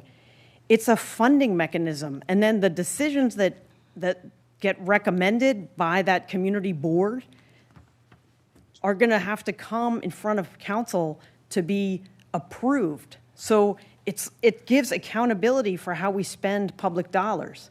So it's not, the Affordable Housing Trust is not going to build any housing. It's not going to like take over housing in the city. It's going to give funding of affordable housing development that's funded with city dollars, an opportunity for there to be a community advisory board that gives advice on like what the priorities should be, and it gives council a role in deciding, in making sure that like those projects are approved by being put into an ordinance that's approved by council and approved by the mayor. So it's an oversight mechanism for spending city money. Mr. President. Councilmember Oliver. Thank you, Mr. President. I have to agree with my colleagues. It sounds like Councilman Willow is, and one breath saying, "Oh, we have this big pot of money." Then in another breath, we're saying there's not a lot of money, and then it just sounds like a lot of flip flop. And it hasn't been vented out. And the main thing that just really hit me, the mayor and administration offered us $16.5 million, where all of us could have said, yeah, we will honor that, and let's put this affordable housing project, in my district, one in your district. So it wasn't like the money wasn't offered out there. So we just have a lot of individuals saying, no, we don't want it. But listening to you, what you're saying they didn't come up with a plan or idea, and neither have you. So right now, I'm not going to vote for the amendment. I'm going to vote for the one that was negotiated by most of the council. And as I stated, they did offer $16.5 million for housing, and you didn't come up with a plan with it either. So, I mean, I'm going to go with the majority who did sit down and have some conversations, and that's where I'm at. Thank you, Mr. President. I thank you, Councilmember McCoy. Excuse me. Thank you, Mr. President. I just want to state that I definitely understand where Councilwoman Willow is coming from, but like many of my council persons before me, I do realize that this is already, we've already had those conversations, and we have already committed to trying to make certain that the nonprofit, and that was another thing too. You stated nonprofit and for-profit. Now, when we were having these conversations, we always said affordable housing. It was always about affordable housing. We have all of these great developers, these CDCs, because when they say we're not giving money to developers, I don't know who do y'all expect to actually build in if we're not actually talking to a developer. So like I said, whether or not you're just going to go out there with your own hammer and nail. So the thing is that we have, the Cornerstone West, we have the Woodlawn, whatever Reach Riverside is actually doing, I can't remember what their actual name is for Imani Village. We have several different types of people who are taking funds, leveraging them, making it a larger pot, because our little bit of money is not going to do a lot. But you being able to use some funds to leverage a multitude. The one gentleman from Woodlawn saying we could triple that amount. They have probably more than 400 units, I believe, over at over off of Union Street around the Woodlawn Library, and however many units they've already built so far at the old Riverside housing projects. Like I said, so we're seeing development, but it needs to happen faster, and I believe that this is the plan to try to make that happen. When it comes to how we have already planned this out, I do want to state that a lot of my colleagues have made mention about we have to help the people right now. And that's where all of these different things that came out when they talk about the rental assistance and things of that nature, because we did listen, and they're right, because the building won't happen for years to come. So we need to make certain that no one gets displaced as we are waiting to get people in the affordable housing. We want to make certain everyone is solid in their spaces. So I will not be able to support this amendment, but I just want to let you know that I feel as though a lot of people's ideas actually came to fruition when it came to how the other ordinance was actually put together. Councilmember Johnson, then Councilmember Owens. Just wanted to make this brief for my second round. I echo Councilwoman McCoy. We started this with the Water Assistance Program many years ago. It's getting money in the hands of residents, getting help, immediate help. And I think sometimes we try to think big picture. We try to overthink things as leaders.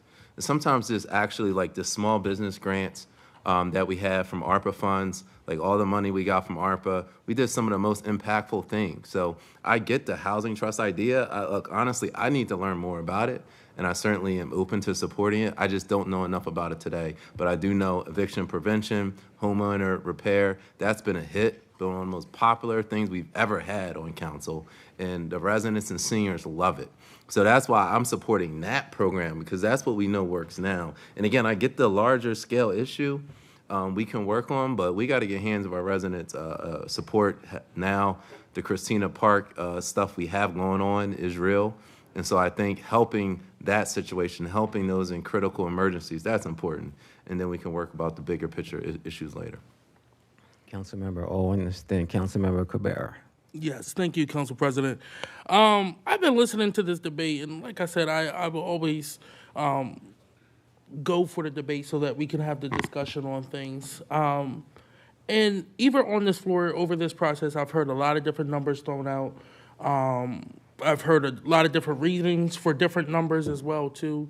I just heard someone say that we should be leveraging these funds, but yet we also cut the amount of funds that we were going to be putting up towards it. So that doesn't make sense.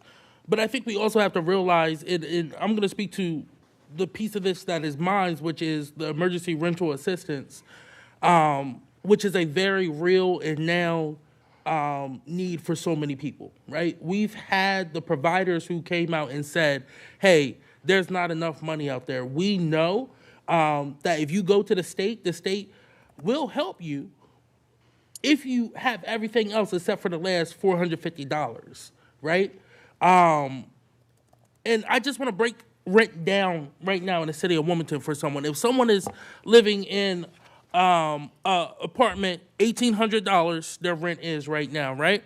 They spend $250 a month on food. They spend $54 on electric, $55 on internet, $48 on their water bill, $464 on their car, $253 on insurance.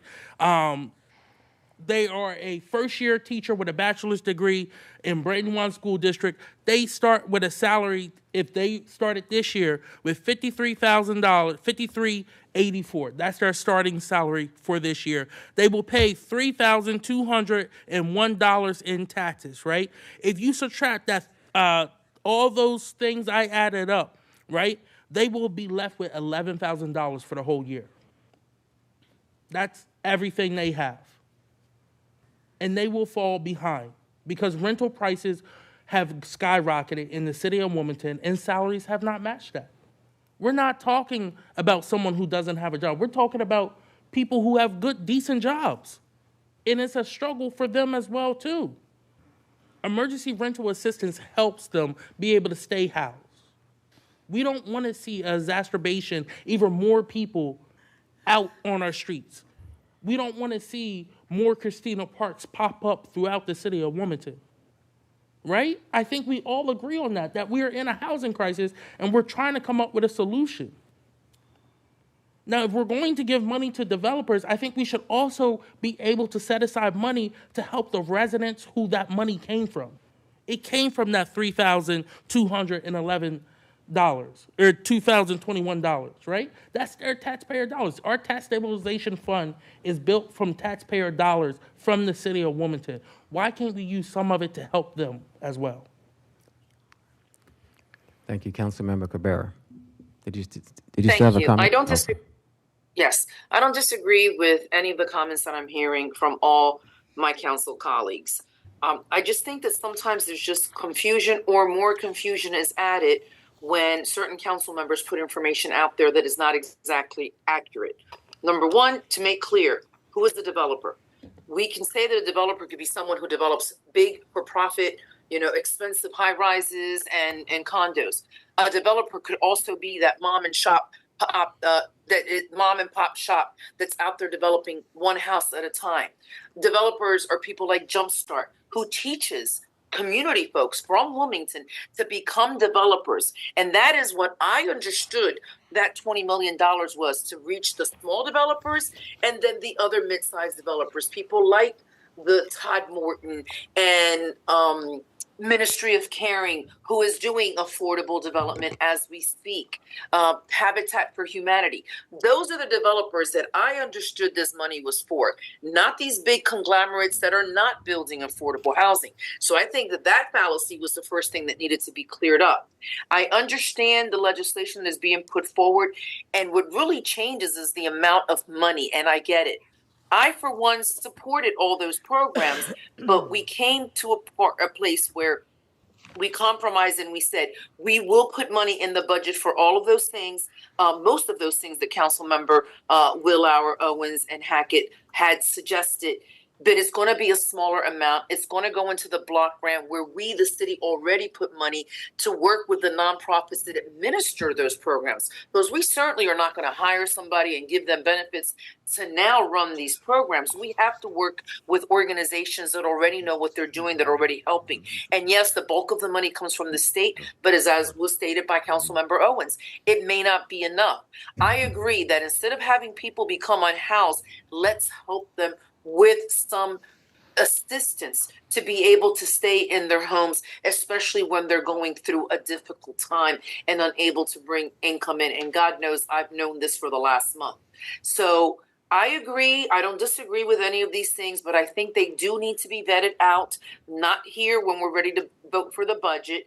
And it got cut down to the amount that it got cut down to, but that's because council members weren't comfortable that there wasn't a process that they would have more say on how the money would be spent and who it would go to. So we still have an opportunity to do that, especially with the remainder of the money, because if it does get used up, we know that that money will be there to help with that. And perhaps we can cut out another chunk of money to help as the need arises. I have always been, I don't want to say opposed to the lottery. I didn't like the idea that someone who needed help to fix their home had to depend on the luck of a draw to get that money. I have always been in support of a home repair program and have brought it before the administration well over a year ago in trying to shape that. I was told, talk to your colleagues and see if you have the support for that. So I'm glad we're moving forward with that. And we should be able to help people, even at a higher income level, to be able to fix their homes on a first come, first serve, or on the dire need basis. We have to structure how that looks. I know that the budget doesn't give those details, but that is where we as council can provide the oversight before that money gets spent on how to do those things. So I'm not in disagreement with any of the things that my council members are proposing. Obviously, the amounts are much higher. And I am in support of the budget and what we put in there that also addresses these needs. But I am open for these conversations. Councilmember Willauer, Owens, Hackett, everything of Darby, all these ideas are good ideas, and I'm willing to sit at the table and further discuss them and develop them. So if not for this budget, maybe for the next budget. Thank you. Yes, I will be supporting the amendment. I do have a concern with just the conversation around development and affordability and minority development, because it hasn't been clearly defined, and I think it gets lost in the conversation what a big developer is and what affordability is and what a minority developer is. Because it's definitely not representative of the demographics of Wilmington, and it never has been. And like all big developers weren't always big developers. They were small developers. So I think it's our responsibility to make sure those small developers are one day big developers, and not just set aside 10 or 15% for people who are from here who make up the majority of Wilmington. Like, that needs to be the majority of the people who gets the contracts. And I appreciate the nonprofits and all the work that they have done. They've done a great job, but they don't fit the demographics either. And at some point, we really have to take a look at who are we nurturing, and is it the people who are from here and who represent the demographics of our city. And we don't do it in this development. We don't do it in the police department. We don't do it in the fire department. Probably in sanitation. That's about it. And at some point, we really have to take a look at how are we moving as a government, as a council, as an administration. Affordability, like, what does that really mean? And most of the numbers that I've seen, they're not even affordable to most people. I don't know. It's not confusing. It's kind of it's almost depressing that we don't have the will to do some of the things that were talked about during public comment. And I don't know why. I don't understand why. We don't have to keep on going along to get along. And I've been saying this probably for the last 16 years. But we don't get it as a council. Some people do, but the majority, we just don't understand how impactful we could really be and how trend-setting we could really be if we just thought outside the box. And I'm not sure that the original budget does that. I'm not sure if the amendment does that. I think the amendment is a better step in the right direction, but it doesn't even do it because it doesn't address this conundrum that we're in. We talk about homelessness. How did those people get there? Because we don't have access. We don't have access to good jobs. We don't have job development. We don't have a good education system. And now we just forget all of the things that got us here. And homelessness is important, but there are so many different factors that lead to that we just don't address the way that we should, I think. Rehabilitation, reentry. I know a lot of this stuff is on the state level. But at some point, as a council, we just have to send a message, whether it's to the administration, to the state, to the feds, that we want something done differently. Every year, we just keep going on the same path of normalcy. And I just wish that we had the courage just to be different and just see what happens. It's not going to fall apart. The city's not going to go bankrupt because we decided to help some people who need the help the most. But that's my 2 cents. And I think probably pretty much everybody has already decided how they're going to vote. Mr. President, may I have my second round? Yes, when I'm finished. Oh, I was just for him. I don't know, something going on with my phone. I'm sorry. Okay, thank you. Sorry about that. I don't know, but it's I don't know. I guess I'm not gonna say this and keep repeating myself, but I wish that we just had the understanding of how impactful we could really be. We talk about ordinances that aren't even in effect yet, but we've had ordinances that have been in effect and the administration won't put them in effect. They've been funded, but they won't implement them. We can talk about the speed reducers. We put money in the budget. We're still talking about it. We put money in the budget for the audit for the police department. We're still talking about it. At some point, we just got to send a message. And if we keep giving them what they want, we will never send that message. Councilmember Oliver.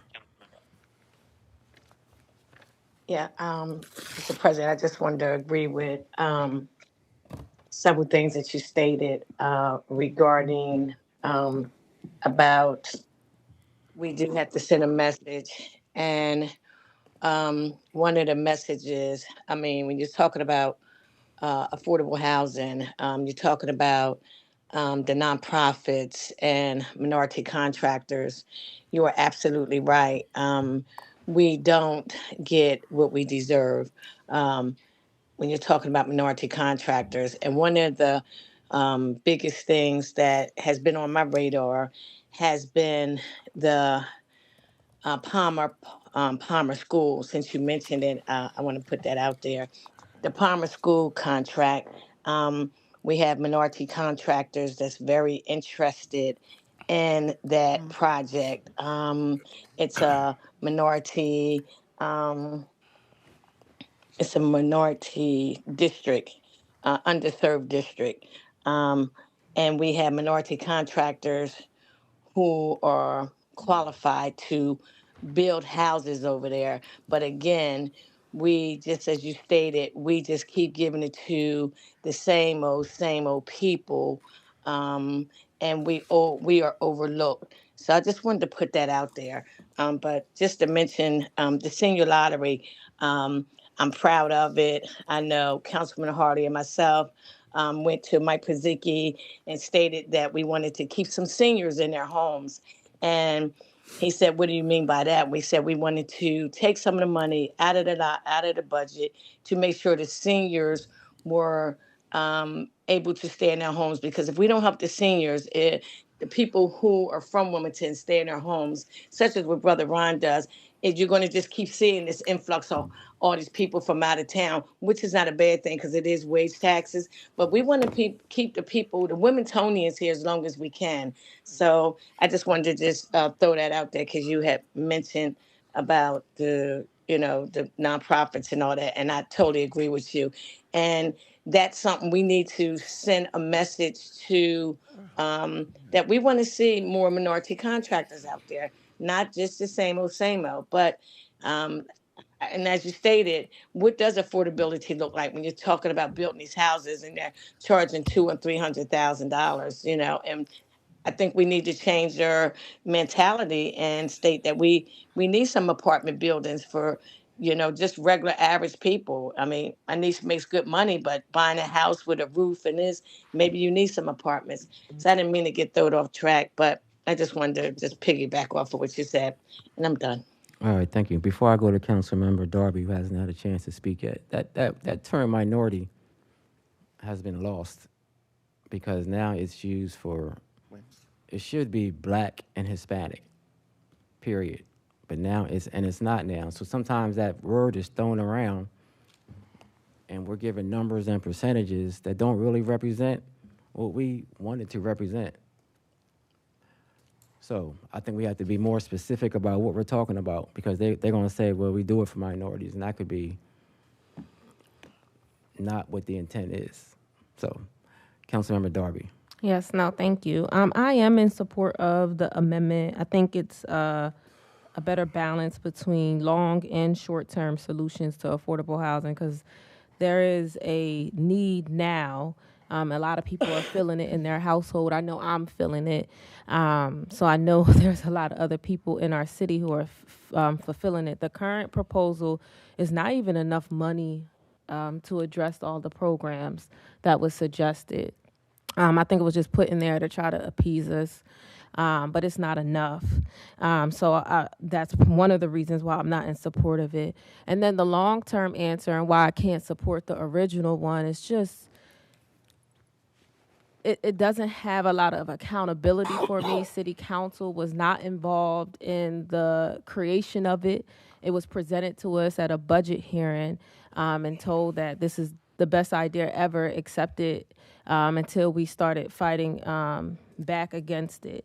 So I'm definitely along those lines of conversations we already had on like just the process, the accountability. And another thing that we have a history of in this city is the administration has used nonprofit developers in the past to try to develop affordable housing, and they failed. I have a whole list here, but I'm just going to start with the Wilmington Housing Partnership. I don't know if you guys remember that project. And we allowed the administration, and I don't even think I was on council at that point. I think it was my term before me.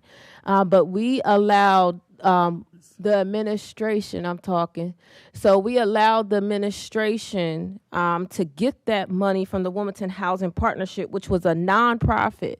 And those that project till today has not come into existence because of the lack of accountability, the lack of transparency, and City Council absolutely did nothing till this day to hold the administration accountable for what happened. The city of Wilmington owed money because of that project, and guess who paid for it? Taxpayers.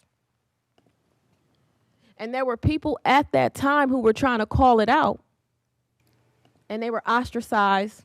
You know, it wasn't part of the club because who wants to go against the administration? Everybody wants to get along, but everyone doesn't want to go against what the real truth is. So I want that to be known, is that we keep saying, oh, it's going towards nonprofits. That don't mean anything to me when the city has a history of giving nonprofit developers money and it fails the community and we do not get affordable housing. So I am in support of this legislation. And another thing, everybody keeps saying the programs that is in this amendment, that it doesn't exist. Everything is hypothetical right now. What the administration is proposing is hypothetical. It is not real. There's no vacant lot program. The things he's proposing, it doesn't exist. But what's going to happen is once we approve it tonight, once y'all approve it tonight, he's then going to make it come into existence. That's what we do. We're legislators. We don't wait for it to come into, in the budget, that's what we're doing. We're allocating funds and then we implement it, right? That's how government works. So this idea that this proposal is, it's not established programs yet, the mayor is hypothetical. It's not real. They're making up stuff and they're proposing it, and then they're going to make it come into life when we approve it. So there's no side on any side, anything that is at this point established. So I don't know where that conversation is coming from, except for giving money to a land bank, which is a whole nother nonprofit I can talk about failures with. But in regards to this, I support the amendment. I think it's going into the right direction into what we need to do as a city when we talk about short-term and long-term. And I think it's to have this short amount of time to talk about what to do with so much money to benefit developers. And I don't care if it's big developers or nonprofit developers, because our history sucks at giving money to nonprofits and approving affordable housing, is that we need to really invest in a housing trust. A housing trust once hopefully that legislation passes, but we can approve it tonight and it doesn't have to exist because all of this is hypothetical. None of these programs actually exist, right? So if we are able to have a housing trust, then we're able to then say, you know what, let's put $16 million into this housing trust and let the community, city council, and the administration all work together collectively to figure out, do we want to give money to developers? Do we want to, what does the process look like? But to do a budget address in the end of April? I don't remember what month it was, the end of March, and they only give us this short amount of time to say yes or no. I'm a no. I am a no. You're not giving me enough information. It doesn't make sense. You don't have a good track history, and I'm not going to continue to fail our community. I'm not doing it. So it's a no for me, and I support the amendment. All right, thank you. Councilmember Willauer, any closing remarks? Oh, Councilmember Bracy. I'll keep this short because it's late, but I did want to get my second round. I just wanted to say, just in listening to everyone talk, I think there's one thing that council can all agree on, and that's that we want fewer evictions, we want tenant protections, we want safer homes, we want more affordable units. We all can agree on that. And I don't think there's any council member in chambers, online, or absent that would disagree in the fact that we all want the same thing. I think where the disagreement comes in and where I think the challenge that I'm having is the how, and how do we get there? And I think there was a missed opportunity among city council. We should have been at the table together, combining ideas, not throwing competing pieces of legislation at each other, not talking at each other, but talking to each other. And I know people have reached out. People have called. Finance chair has been calling. Christian's been calling people. Everybody's been calling, but it's more so around convincing you that this is the right way to go versus us coming together. We all agreed that we were challenged by the mayor's presentation. I think everyone on council had questions, but everyone on council did not come together and get lockstep and unified on what the solutions are. I don't think there's a one-size-fits-all. I think there are good things in both sides of this argument. And the misstep, the unfortunate thing is, because we talk at each other and not to each other enough, we've missed an opportunity to really put some strong policies together versus just giving option one and option two, where we really none of us could say that we've talked about these enough to be comfortable with either.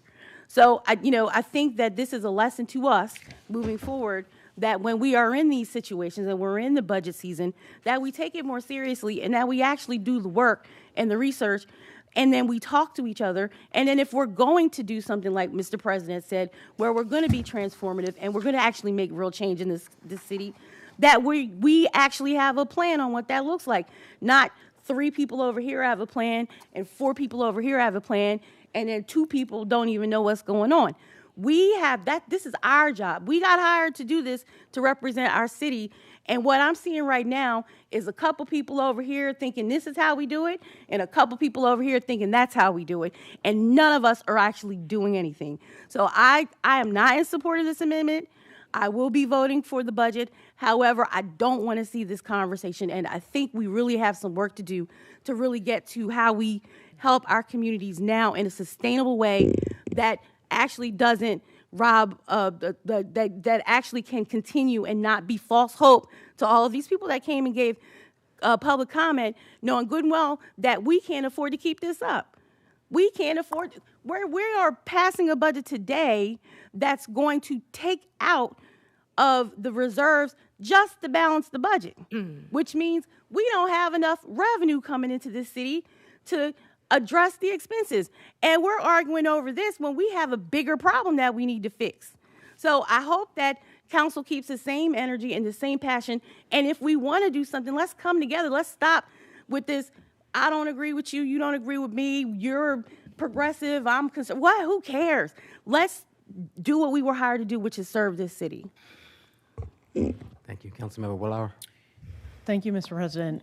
I just want to say that this budget season, we did get a proposal to take a significant amount of money out of the reserves, and the reserves are, our city's savings account. And I do agree that, You know, we have to be looking into the future, and we can't spend down our savings account without addressing the problems we have in front of us.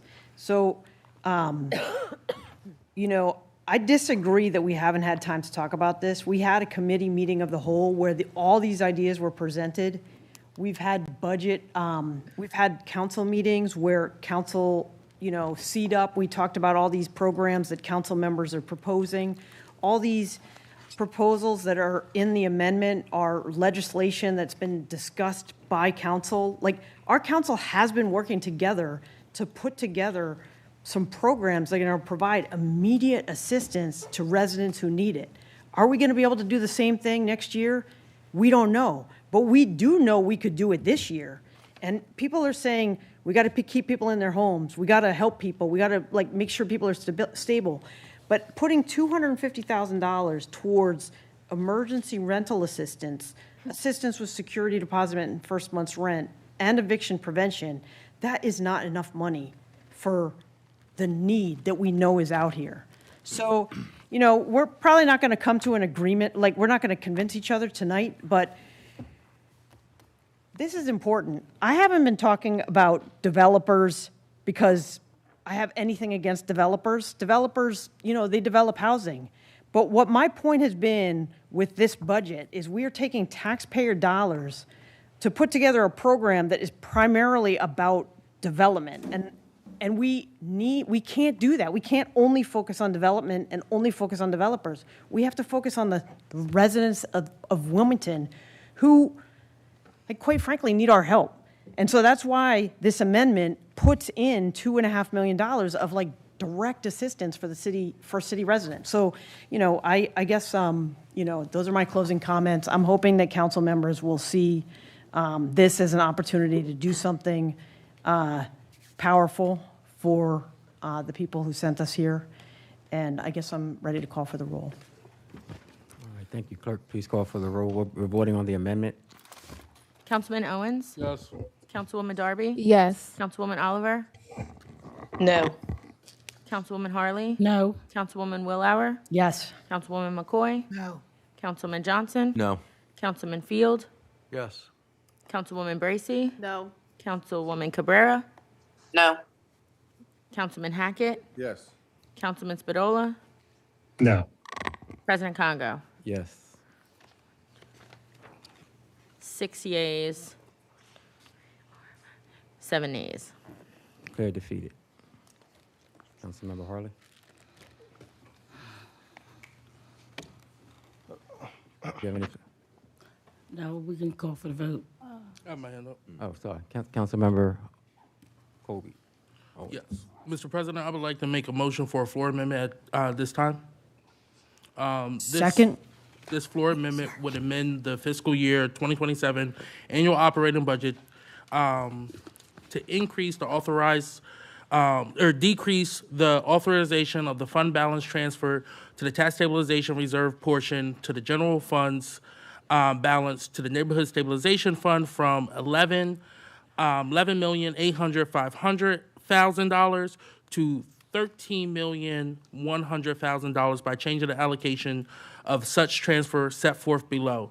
On page 10, section 10, striking the 11,850,000 and replacing it with 13,100,000 and striking the $200,000 for the housing support block grant and changing that to $1.5 million. Second. All right, voting on the amendment. Any questions on the amendment? Clerk, please call the roll for the amendment. Councilwoman McCoy had her hand up. I'm sorry, Councilmember McCoy. Yeah, I'm sorry. I'm lost. I'm like, I heard what you stated, especially when it came to going from 11.850 to 13, but where are these, what are you just trying to add? It's add adding- extra to these other ones or whatever? It's just adding to the housing support block grant. It's adding 1.25 to that section there. And this is something that's already been proposed by the mayor. It's just adding more money to it. Any other, Councilmember Johnson? And this is for Councilmember Owens. I guess the intent is that we don't have enough money into the rental assistance program in the the first and last month program. We don't have enough money in that, which is something that I stated. I thought 250,000 was not enough. I think when I looked it over with our policy team, $750,000 I think got us helping, I think, about 500 residents. You know, I think we definitely need more money in that fund, so I'll support it.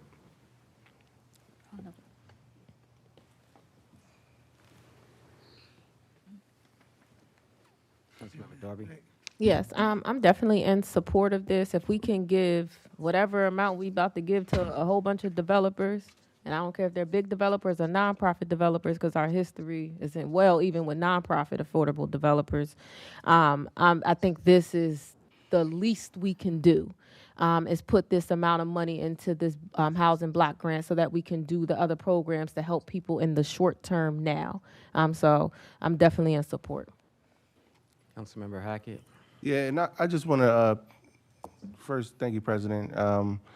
When we look at this, I just want to thank the mayor's administration for, you know, I think he spoke with, you know, our finance chair Harley to make sure that we did have a housing, you know, community block, so that we did have this opportunity to support some of these things that was going to help the community immediately. And I think after listening to all the council tonight, I think this is something that can help immediate. This doesn't affect anything. This is move forward.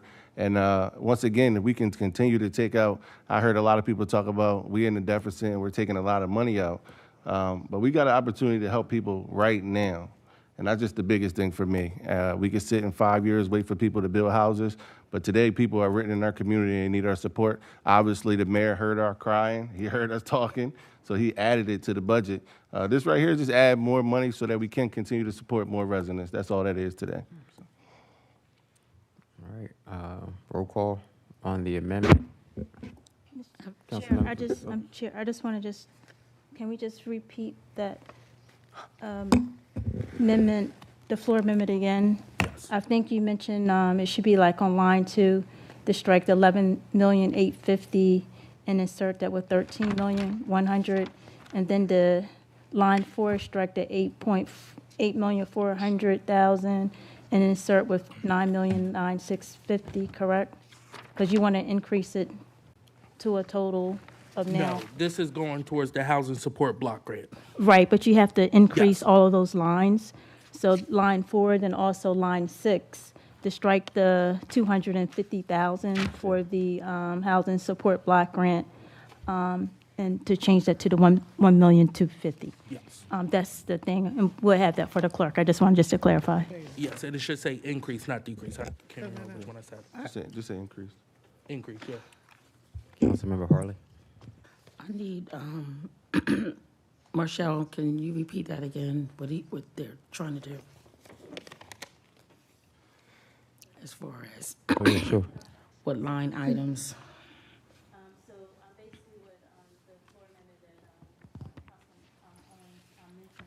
All right, thanks. It's basically for line 2, on page 10, line 2, strike the 11,850,000 and insert 13,100,000. On line 4, strike the 8,400,000 and insert 9,650,000. On line 6, strike the 250 and insert 1,250,000. So basically, just changing the housing support block grant from 250,000 from the 250,000 number To what?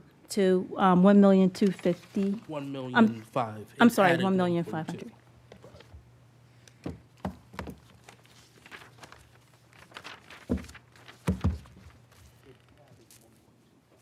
Any other questions from any council members? If not, we'll call the roll on the amendment. I do have Yes, one question. Councilmember Darby? I just want to confirm, the housing block grant, is that hypothetical or does it exist? I'm just saying, it's hypothetical, right? So we're about to vote for some hypothetical that y'all was just complaining about for the amendment, but thank you, that's it. It's hypothetical. Councilmember McCoy. Thank you. No, well, wait a minute. When I think of the housing block grant, I think about all of the nonprofits that we already send money to on a regular basis, like CDBG. This is not what we're talking about, that we already give those funds in order to keep them running. This is something different. This is what the mayor This is the added. hypothetical. It doesn't exist. This is what the. We don't know what this is, actually. Council members, please wait to be acknowledged. I'll let everybody speak, but just please wait to be acknowledged. Any other questions from any council members? Yeah, I'm sorry, if I Councilmember may McCoy? follow. So, Yes. because of the fact that we do not want to actually run any programming, we do not want to have to hire people. This is the reason why I thought that way, that we'd be asking people who are already doing this job and giving them the funds to do it. I'm sorry, I'm looking at you. We'll still be doing that. Councilmember Cabrera? Yes, I'm just confused when they're talking about, I guess when Councilmember Darby said that this doesn't exist. The CDBG and the block grants, these things have always existed. These are the people you give money to.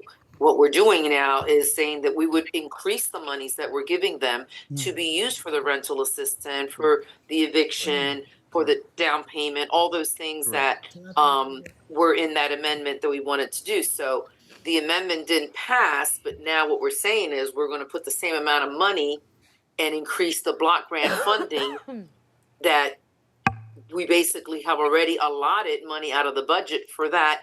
And I'm not sure how that balances out with the numbers, but just saying that it does exist. Those organizations do get money and they do fund those things. And what we're saying is we're giving an additional amount of money specifically for those programs that were mentioned in the previous amendment and were just now mentioned. So I just want to make sure that we're clear on the same page.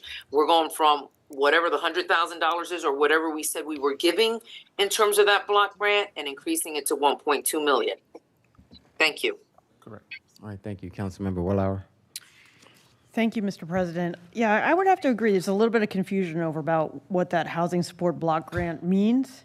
And I want to thank Councilwoman Darby for pointing that out. For me, it would go to these programs that council members have proposed that are in the process of becoming programs. So the emergency rental assistance program, the assistance with security deposit and first month's rent, the eviction prevention, and the homeowner, and hopefully fixing property tax assessments. I'm hoping this is not just like another nonprofit program like fund. I'm hoping this is a line item that would go to support these programs that council has been working on setting up to meet the needs of our constituents. That's what I'm voting for. But I'd love if somebody could clarify. Councilmember Bracy? That's not what this is. Councilwoman Darby hit it on the nail on the head. This is one of the ideas that this money would then, instead of us propping up our own rental assistance, our own eviction assistance program, as Councilwoman Cabrera said, there are organizations such as Classy, such as West End Neighborhood House, and others that are already doing this work. So these block grants would go to the folks that already have these assistants, so that are getting funding from the state. But this is what the mayor's proposal was. So that doesn't exist, as Councilwoman Darby said. But the proposal is to fund existing programs that already are doing this work instead of the city propping up its own rental assistance and its own eviction assistance.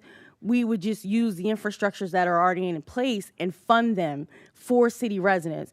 And that's an immediate way to get the money out to the community, because we don't have to build the wheel. We don't have to recreate the wheel when it's already there. So that's what this is. This isn't what you're talking about. Follow up. Could I have a follow-up? Yes. So the legislation that council members have proposed doesn't necessarily mean we're going to add all these staff members to the city of Wilmington. Correct. It sets up the opportunity to, work with a nonprofit to deliver the program. In fact, the eviction prevention would be to have the organizations that are doing the eviction prevention, deliver the program. And the same thing with,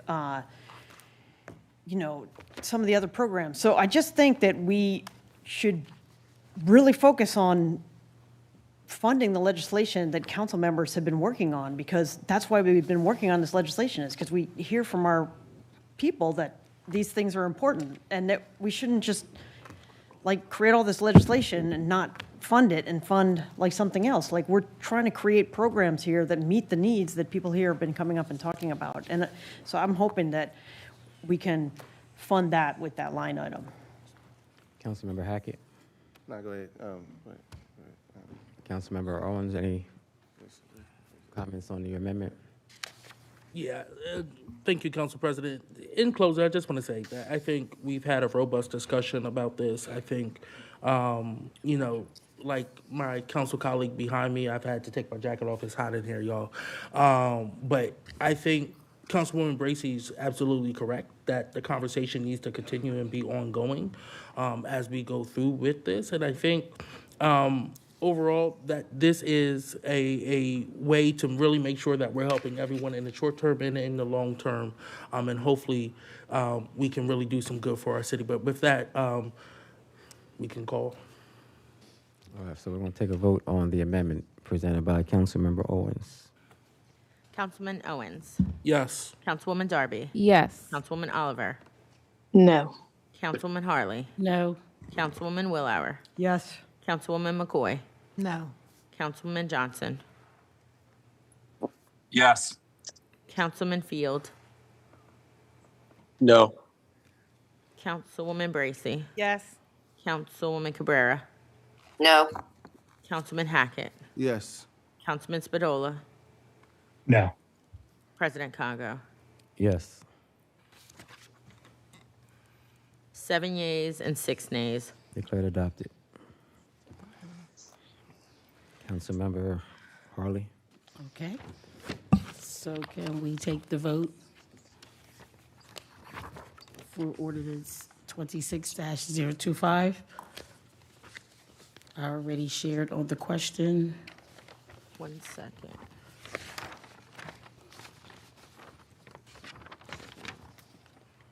Clerk, please call for the roll. You ready, Kara?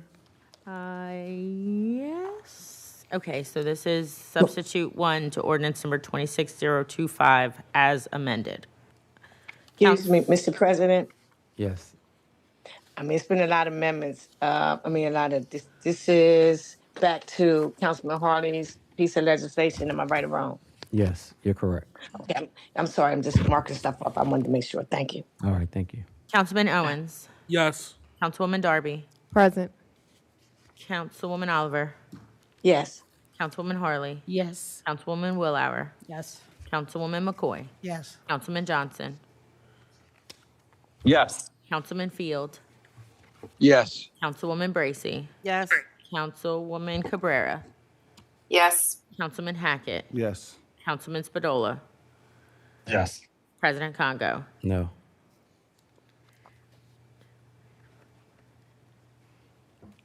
$11 yeas, 1 present, and 1 nay. Declared adopted. Mr. President, I have an ordinance to present and call for the third and final reading. Give me 1 second.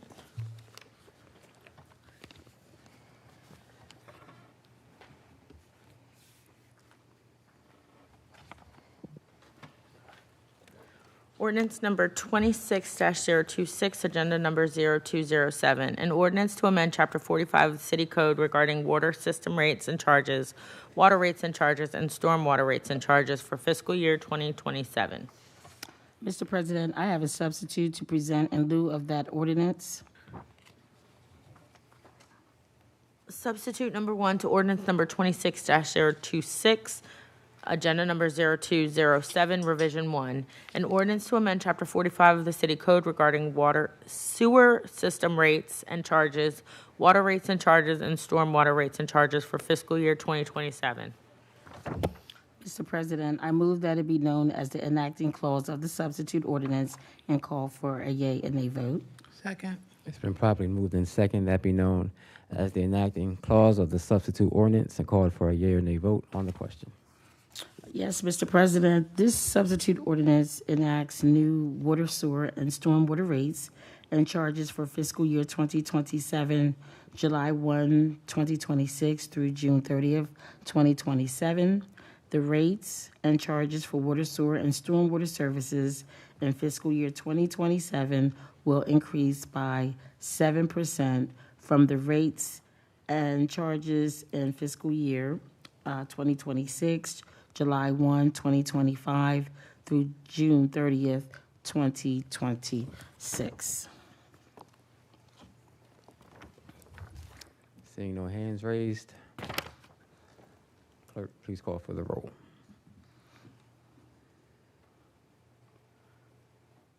Councilman Owens. Yes. Councilwoman Darby. No. Councilwoman Oliver. Yes. Councilwoman Harley. Yes. Councilwoman Willauer. No. Councilwoman McCoy. Yes. Councilman Johnson. Yes. Councilman Field. Yes. Councilwoman Bracy. Yes. Councilwoman Cabrera. Yes. Councilman Hackett. Yes. Councilman Spadola. Yes. President Congo. No. 10 yeas and 3 nays. Declared adopted. Mr. President, I have an ordinance to present and call for the third and final reading. Ordinance number 26-034, agenda number 0232, an ordinance to implement the City of Wilmington Pension Commission's recommendation regarding a one-time stipend for city retirees for fiscal year 2027 pursuant to Chapter 39 of the City Code. Mr. President, I move that it be known as the enacting clause of the ordinance and call for the yea and nay vote. Second. It's been properly moved and second, that be known as the enacting clause of the ordinance, and called for a yea or nay vote on the question. Yes, Mr. President, this ordinance, for the most part, is a request that has been a long time coming since our previous treasurer actually executed the same action as being taken up tonight pursuant to our city code 39-6. This basically implements the City of Wilmington Pension Commission's recommendation for fiscal year 2027 for a one-time stipend of $1,000 in lieu of a cost of living increase to all of City Wilmington pension benefit recipients who retired as of December 31st, 2019. The disbursement of this stipend will occur in fiscal year 2027. So this is basically, I'm happy to say that myself, Councilmember Oliver, also Ms. Bassnight, we are on the Pension Commission's board, and we pretty much supported the pensioners getting something. We had hoped that they could get a COLA, but due to expenditures outpacing our revenues, we were only able to get support for this one-time payment of $1,000. Thank you. I'd like to be added as a co-sponsor. Councilmember Owens. Yes, I know I asked this during the Finance Committee. I asked about this during the Finance Committee, and you answered the question, Finance Chair Harley. I just want to say thank you for taking your time and really fighting for this. I know all of us have probably received emails from people about this, so thank you for your leadership, and Councilwoman Oliver for fighting for this. I do wish it was more, and you explained that process, and I know y'all been fighting for more, and I know y'all not done. Please add me as a co-sponsor. Thank you. Councilmember McCoy. Thank you. Yes, thank you. Please add me as a co-sponsor. Councilmember Hackett. Add me as a co-sponsor. Councilmember Spadola. Please add me as a co-sponsor. Councilmember Oliver. Yes, Mr. President, this brings me real joy tonight. This was a piece of legislation that former Ted Blunt had sat down with me and said, please look out for the pensioners, because one day all of y'all are going to be pensioners. So this was something passionate to him. So this warms my heart. I know he's smiling down on all of us to see that it may not be much, but this was something that he asked us to really follow through with. I had put in a resolution some time ago that we all agree with. So long story short, this is, wow, what a good way to end the night. Thank you. Councilmember Cabrera. I would like to be added as a sponsor. Councilmember Darby. You can just add me as a co-sponsor. Councilmember Willauer. Please add me as a co-sponsor. All right, see no other hands raised. Councilmember Bracy. Might as well add me too. All right, see no other hands raised. Councilmember Harley. Any final comments? No, I wanted to thank everyone for being a co-sponsor, and as we bring all of these pieces of legislation together, I appreciate the dialogue tonight. As it has already been stated, I believe that we all are trying to work on the same issues, and there has been some progress made in terms of what we put in the budget, how it started out versus how it ended up. So thank you everyone for your input, for your time and your feedback. And I do believe that we really do want the same thing for the citizens of Wilmington. But I always say, there's more than one way to get to New York. Some take 95 and some take 40. That's all I have, Mr. President. All right, thank you. Council Clerk, please call for the roll. Councilman Owens? Yes. Councilwoman Darby? Yes. Councilwoman Oliver?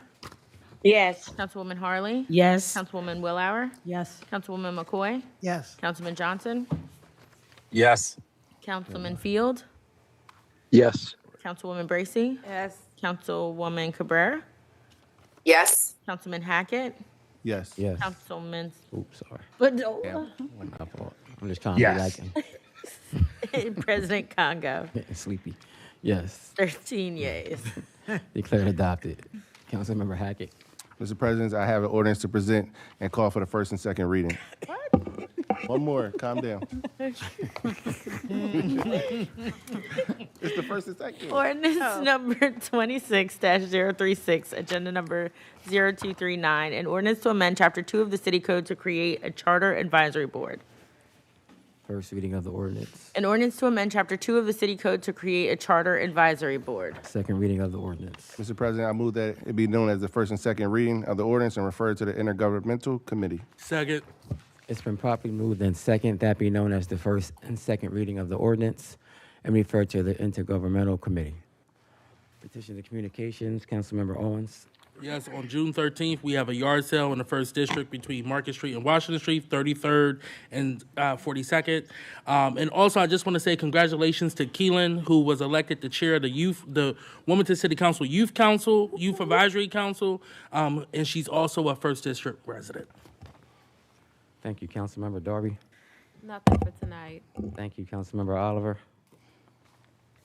Now, I'd like to thank everybody for, passing the budget for all the services in the city of Wilmington. And I'm going to be going away tomorrow, so don't nobody call me this weekend. Have a good one. Thank you, Councilmember Harley. Again, I just want to thank everyone for their feedback, and this has been a long, long journey starting in January. And I want to thank Marshall Bassnight. I want to thank our staff. I want to thank Stephanie Mergler. I think she was here earlier. And I just want to thank the administration as well. Yes, things could be better, but I do think that we are making some progress, and for that I am grateful. And we can continue to work together, but we do need to work together.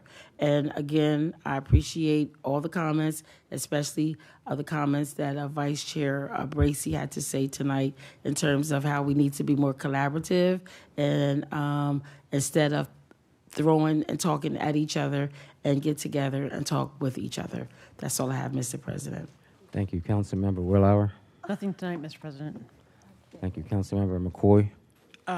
The only thing I have to add is that we will be having the first-time homebuyers workshop is going to be at MSK on May 30th, which is a Saturday, begins at 10 a.m. I do believe we may have hit our number, but you know what? You can still keep trying to register because it is absolutely free. Thank you, Councilmember Johnson. I have no matters tonight, Mr. President. Thank you. Thank you, Councilmember Field. Nothing to add tonight, Mr. President. Thank you, Councilmember Bracy. God bless America. That's all I got. Thank you, Councilmember Cabrera. Just want to thank everyone for your support and your prayers during our family emergency. And he's on the mend and doing much better. So thank you so much. Thank you. It's good to hear. Councilmember Hackett. Thank you, Mr. President. I just got one thing to say. You know, I hear everybody talk tonight about how we can work together. I think the first step is that we need a retreat. You know, we need to all come together. Puerto Rico. You know, I didn't say Puerto Rico, you know, but I definitely think we all do need to come together and sit down. I know you would. All right, y'all, this is my petition time. All right, y'all. We do need to come together, though. You know, a lot of time we talk about how, you know, FOIA violations, and it prevents us from sitting down and really talking to each other as a whole. We have meetings of the wholes, but sometimes the meetings of the wholes sound like, it feels just like another council meeting. It doesn't feel like a meeting of the wholes. So, you know, I think we need to restart. I think we need to refresh. We got past the budget. Councilwoman Harley did a great job. We all came and we presented. We did a great job. But we need to reset, and I think a retreat is needed. I thought I was going to get a retreat my first year. I don't know what happened, but we're in year 2. So I'm optimistic that we're going to get it done this time. All right, thank you, Councilmember Spadola. Go on. Oh, okay. Just want to remind everyone, if we do have a retreat, it has to be a public retreat. So, media. I think we have to put it on there to be public. So if they got to buy their ticket to Puerto Rico and all that other stuff, that's on them. I would just like to again offer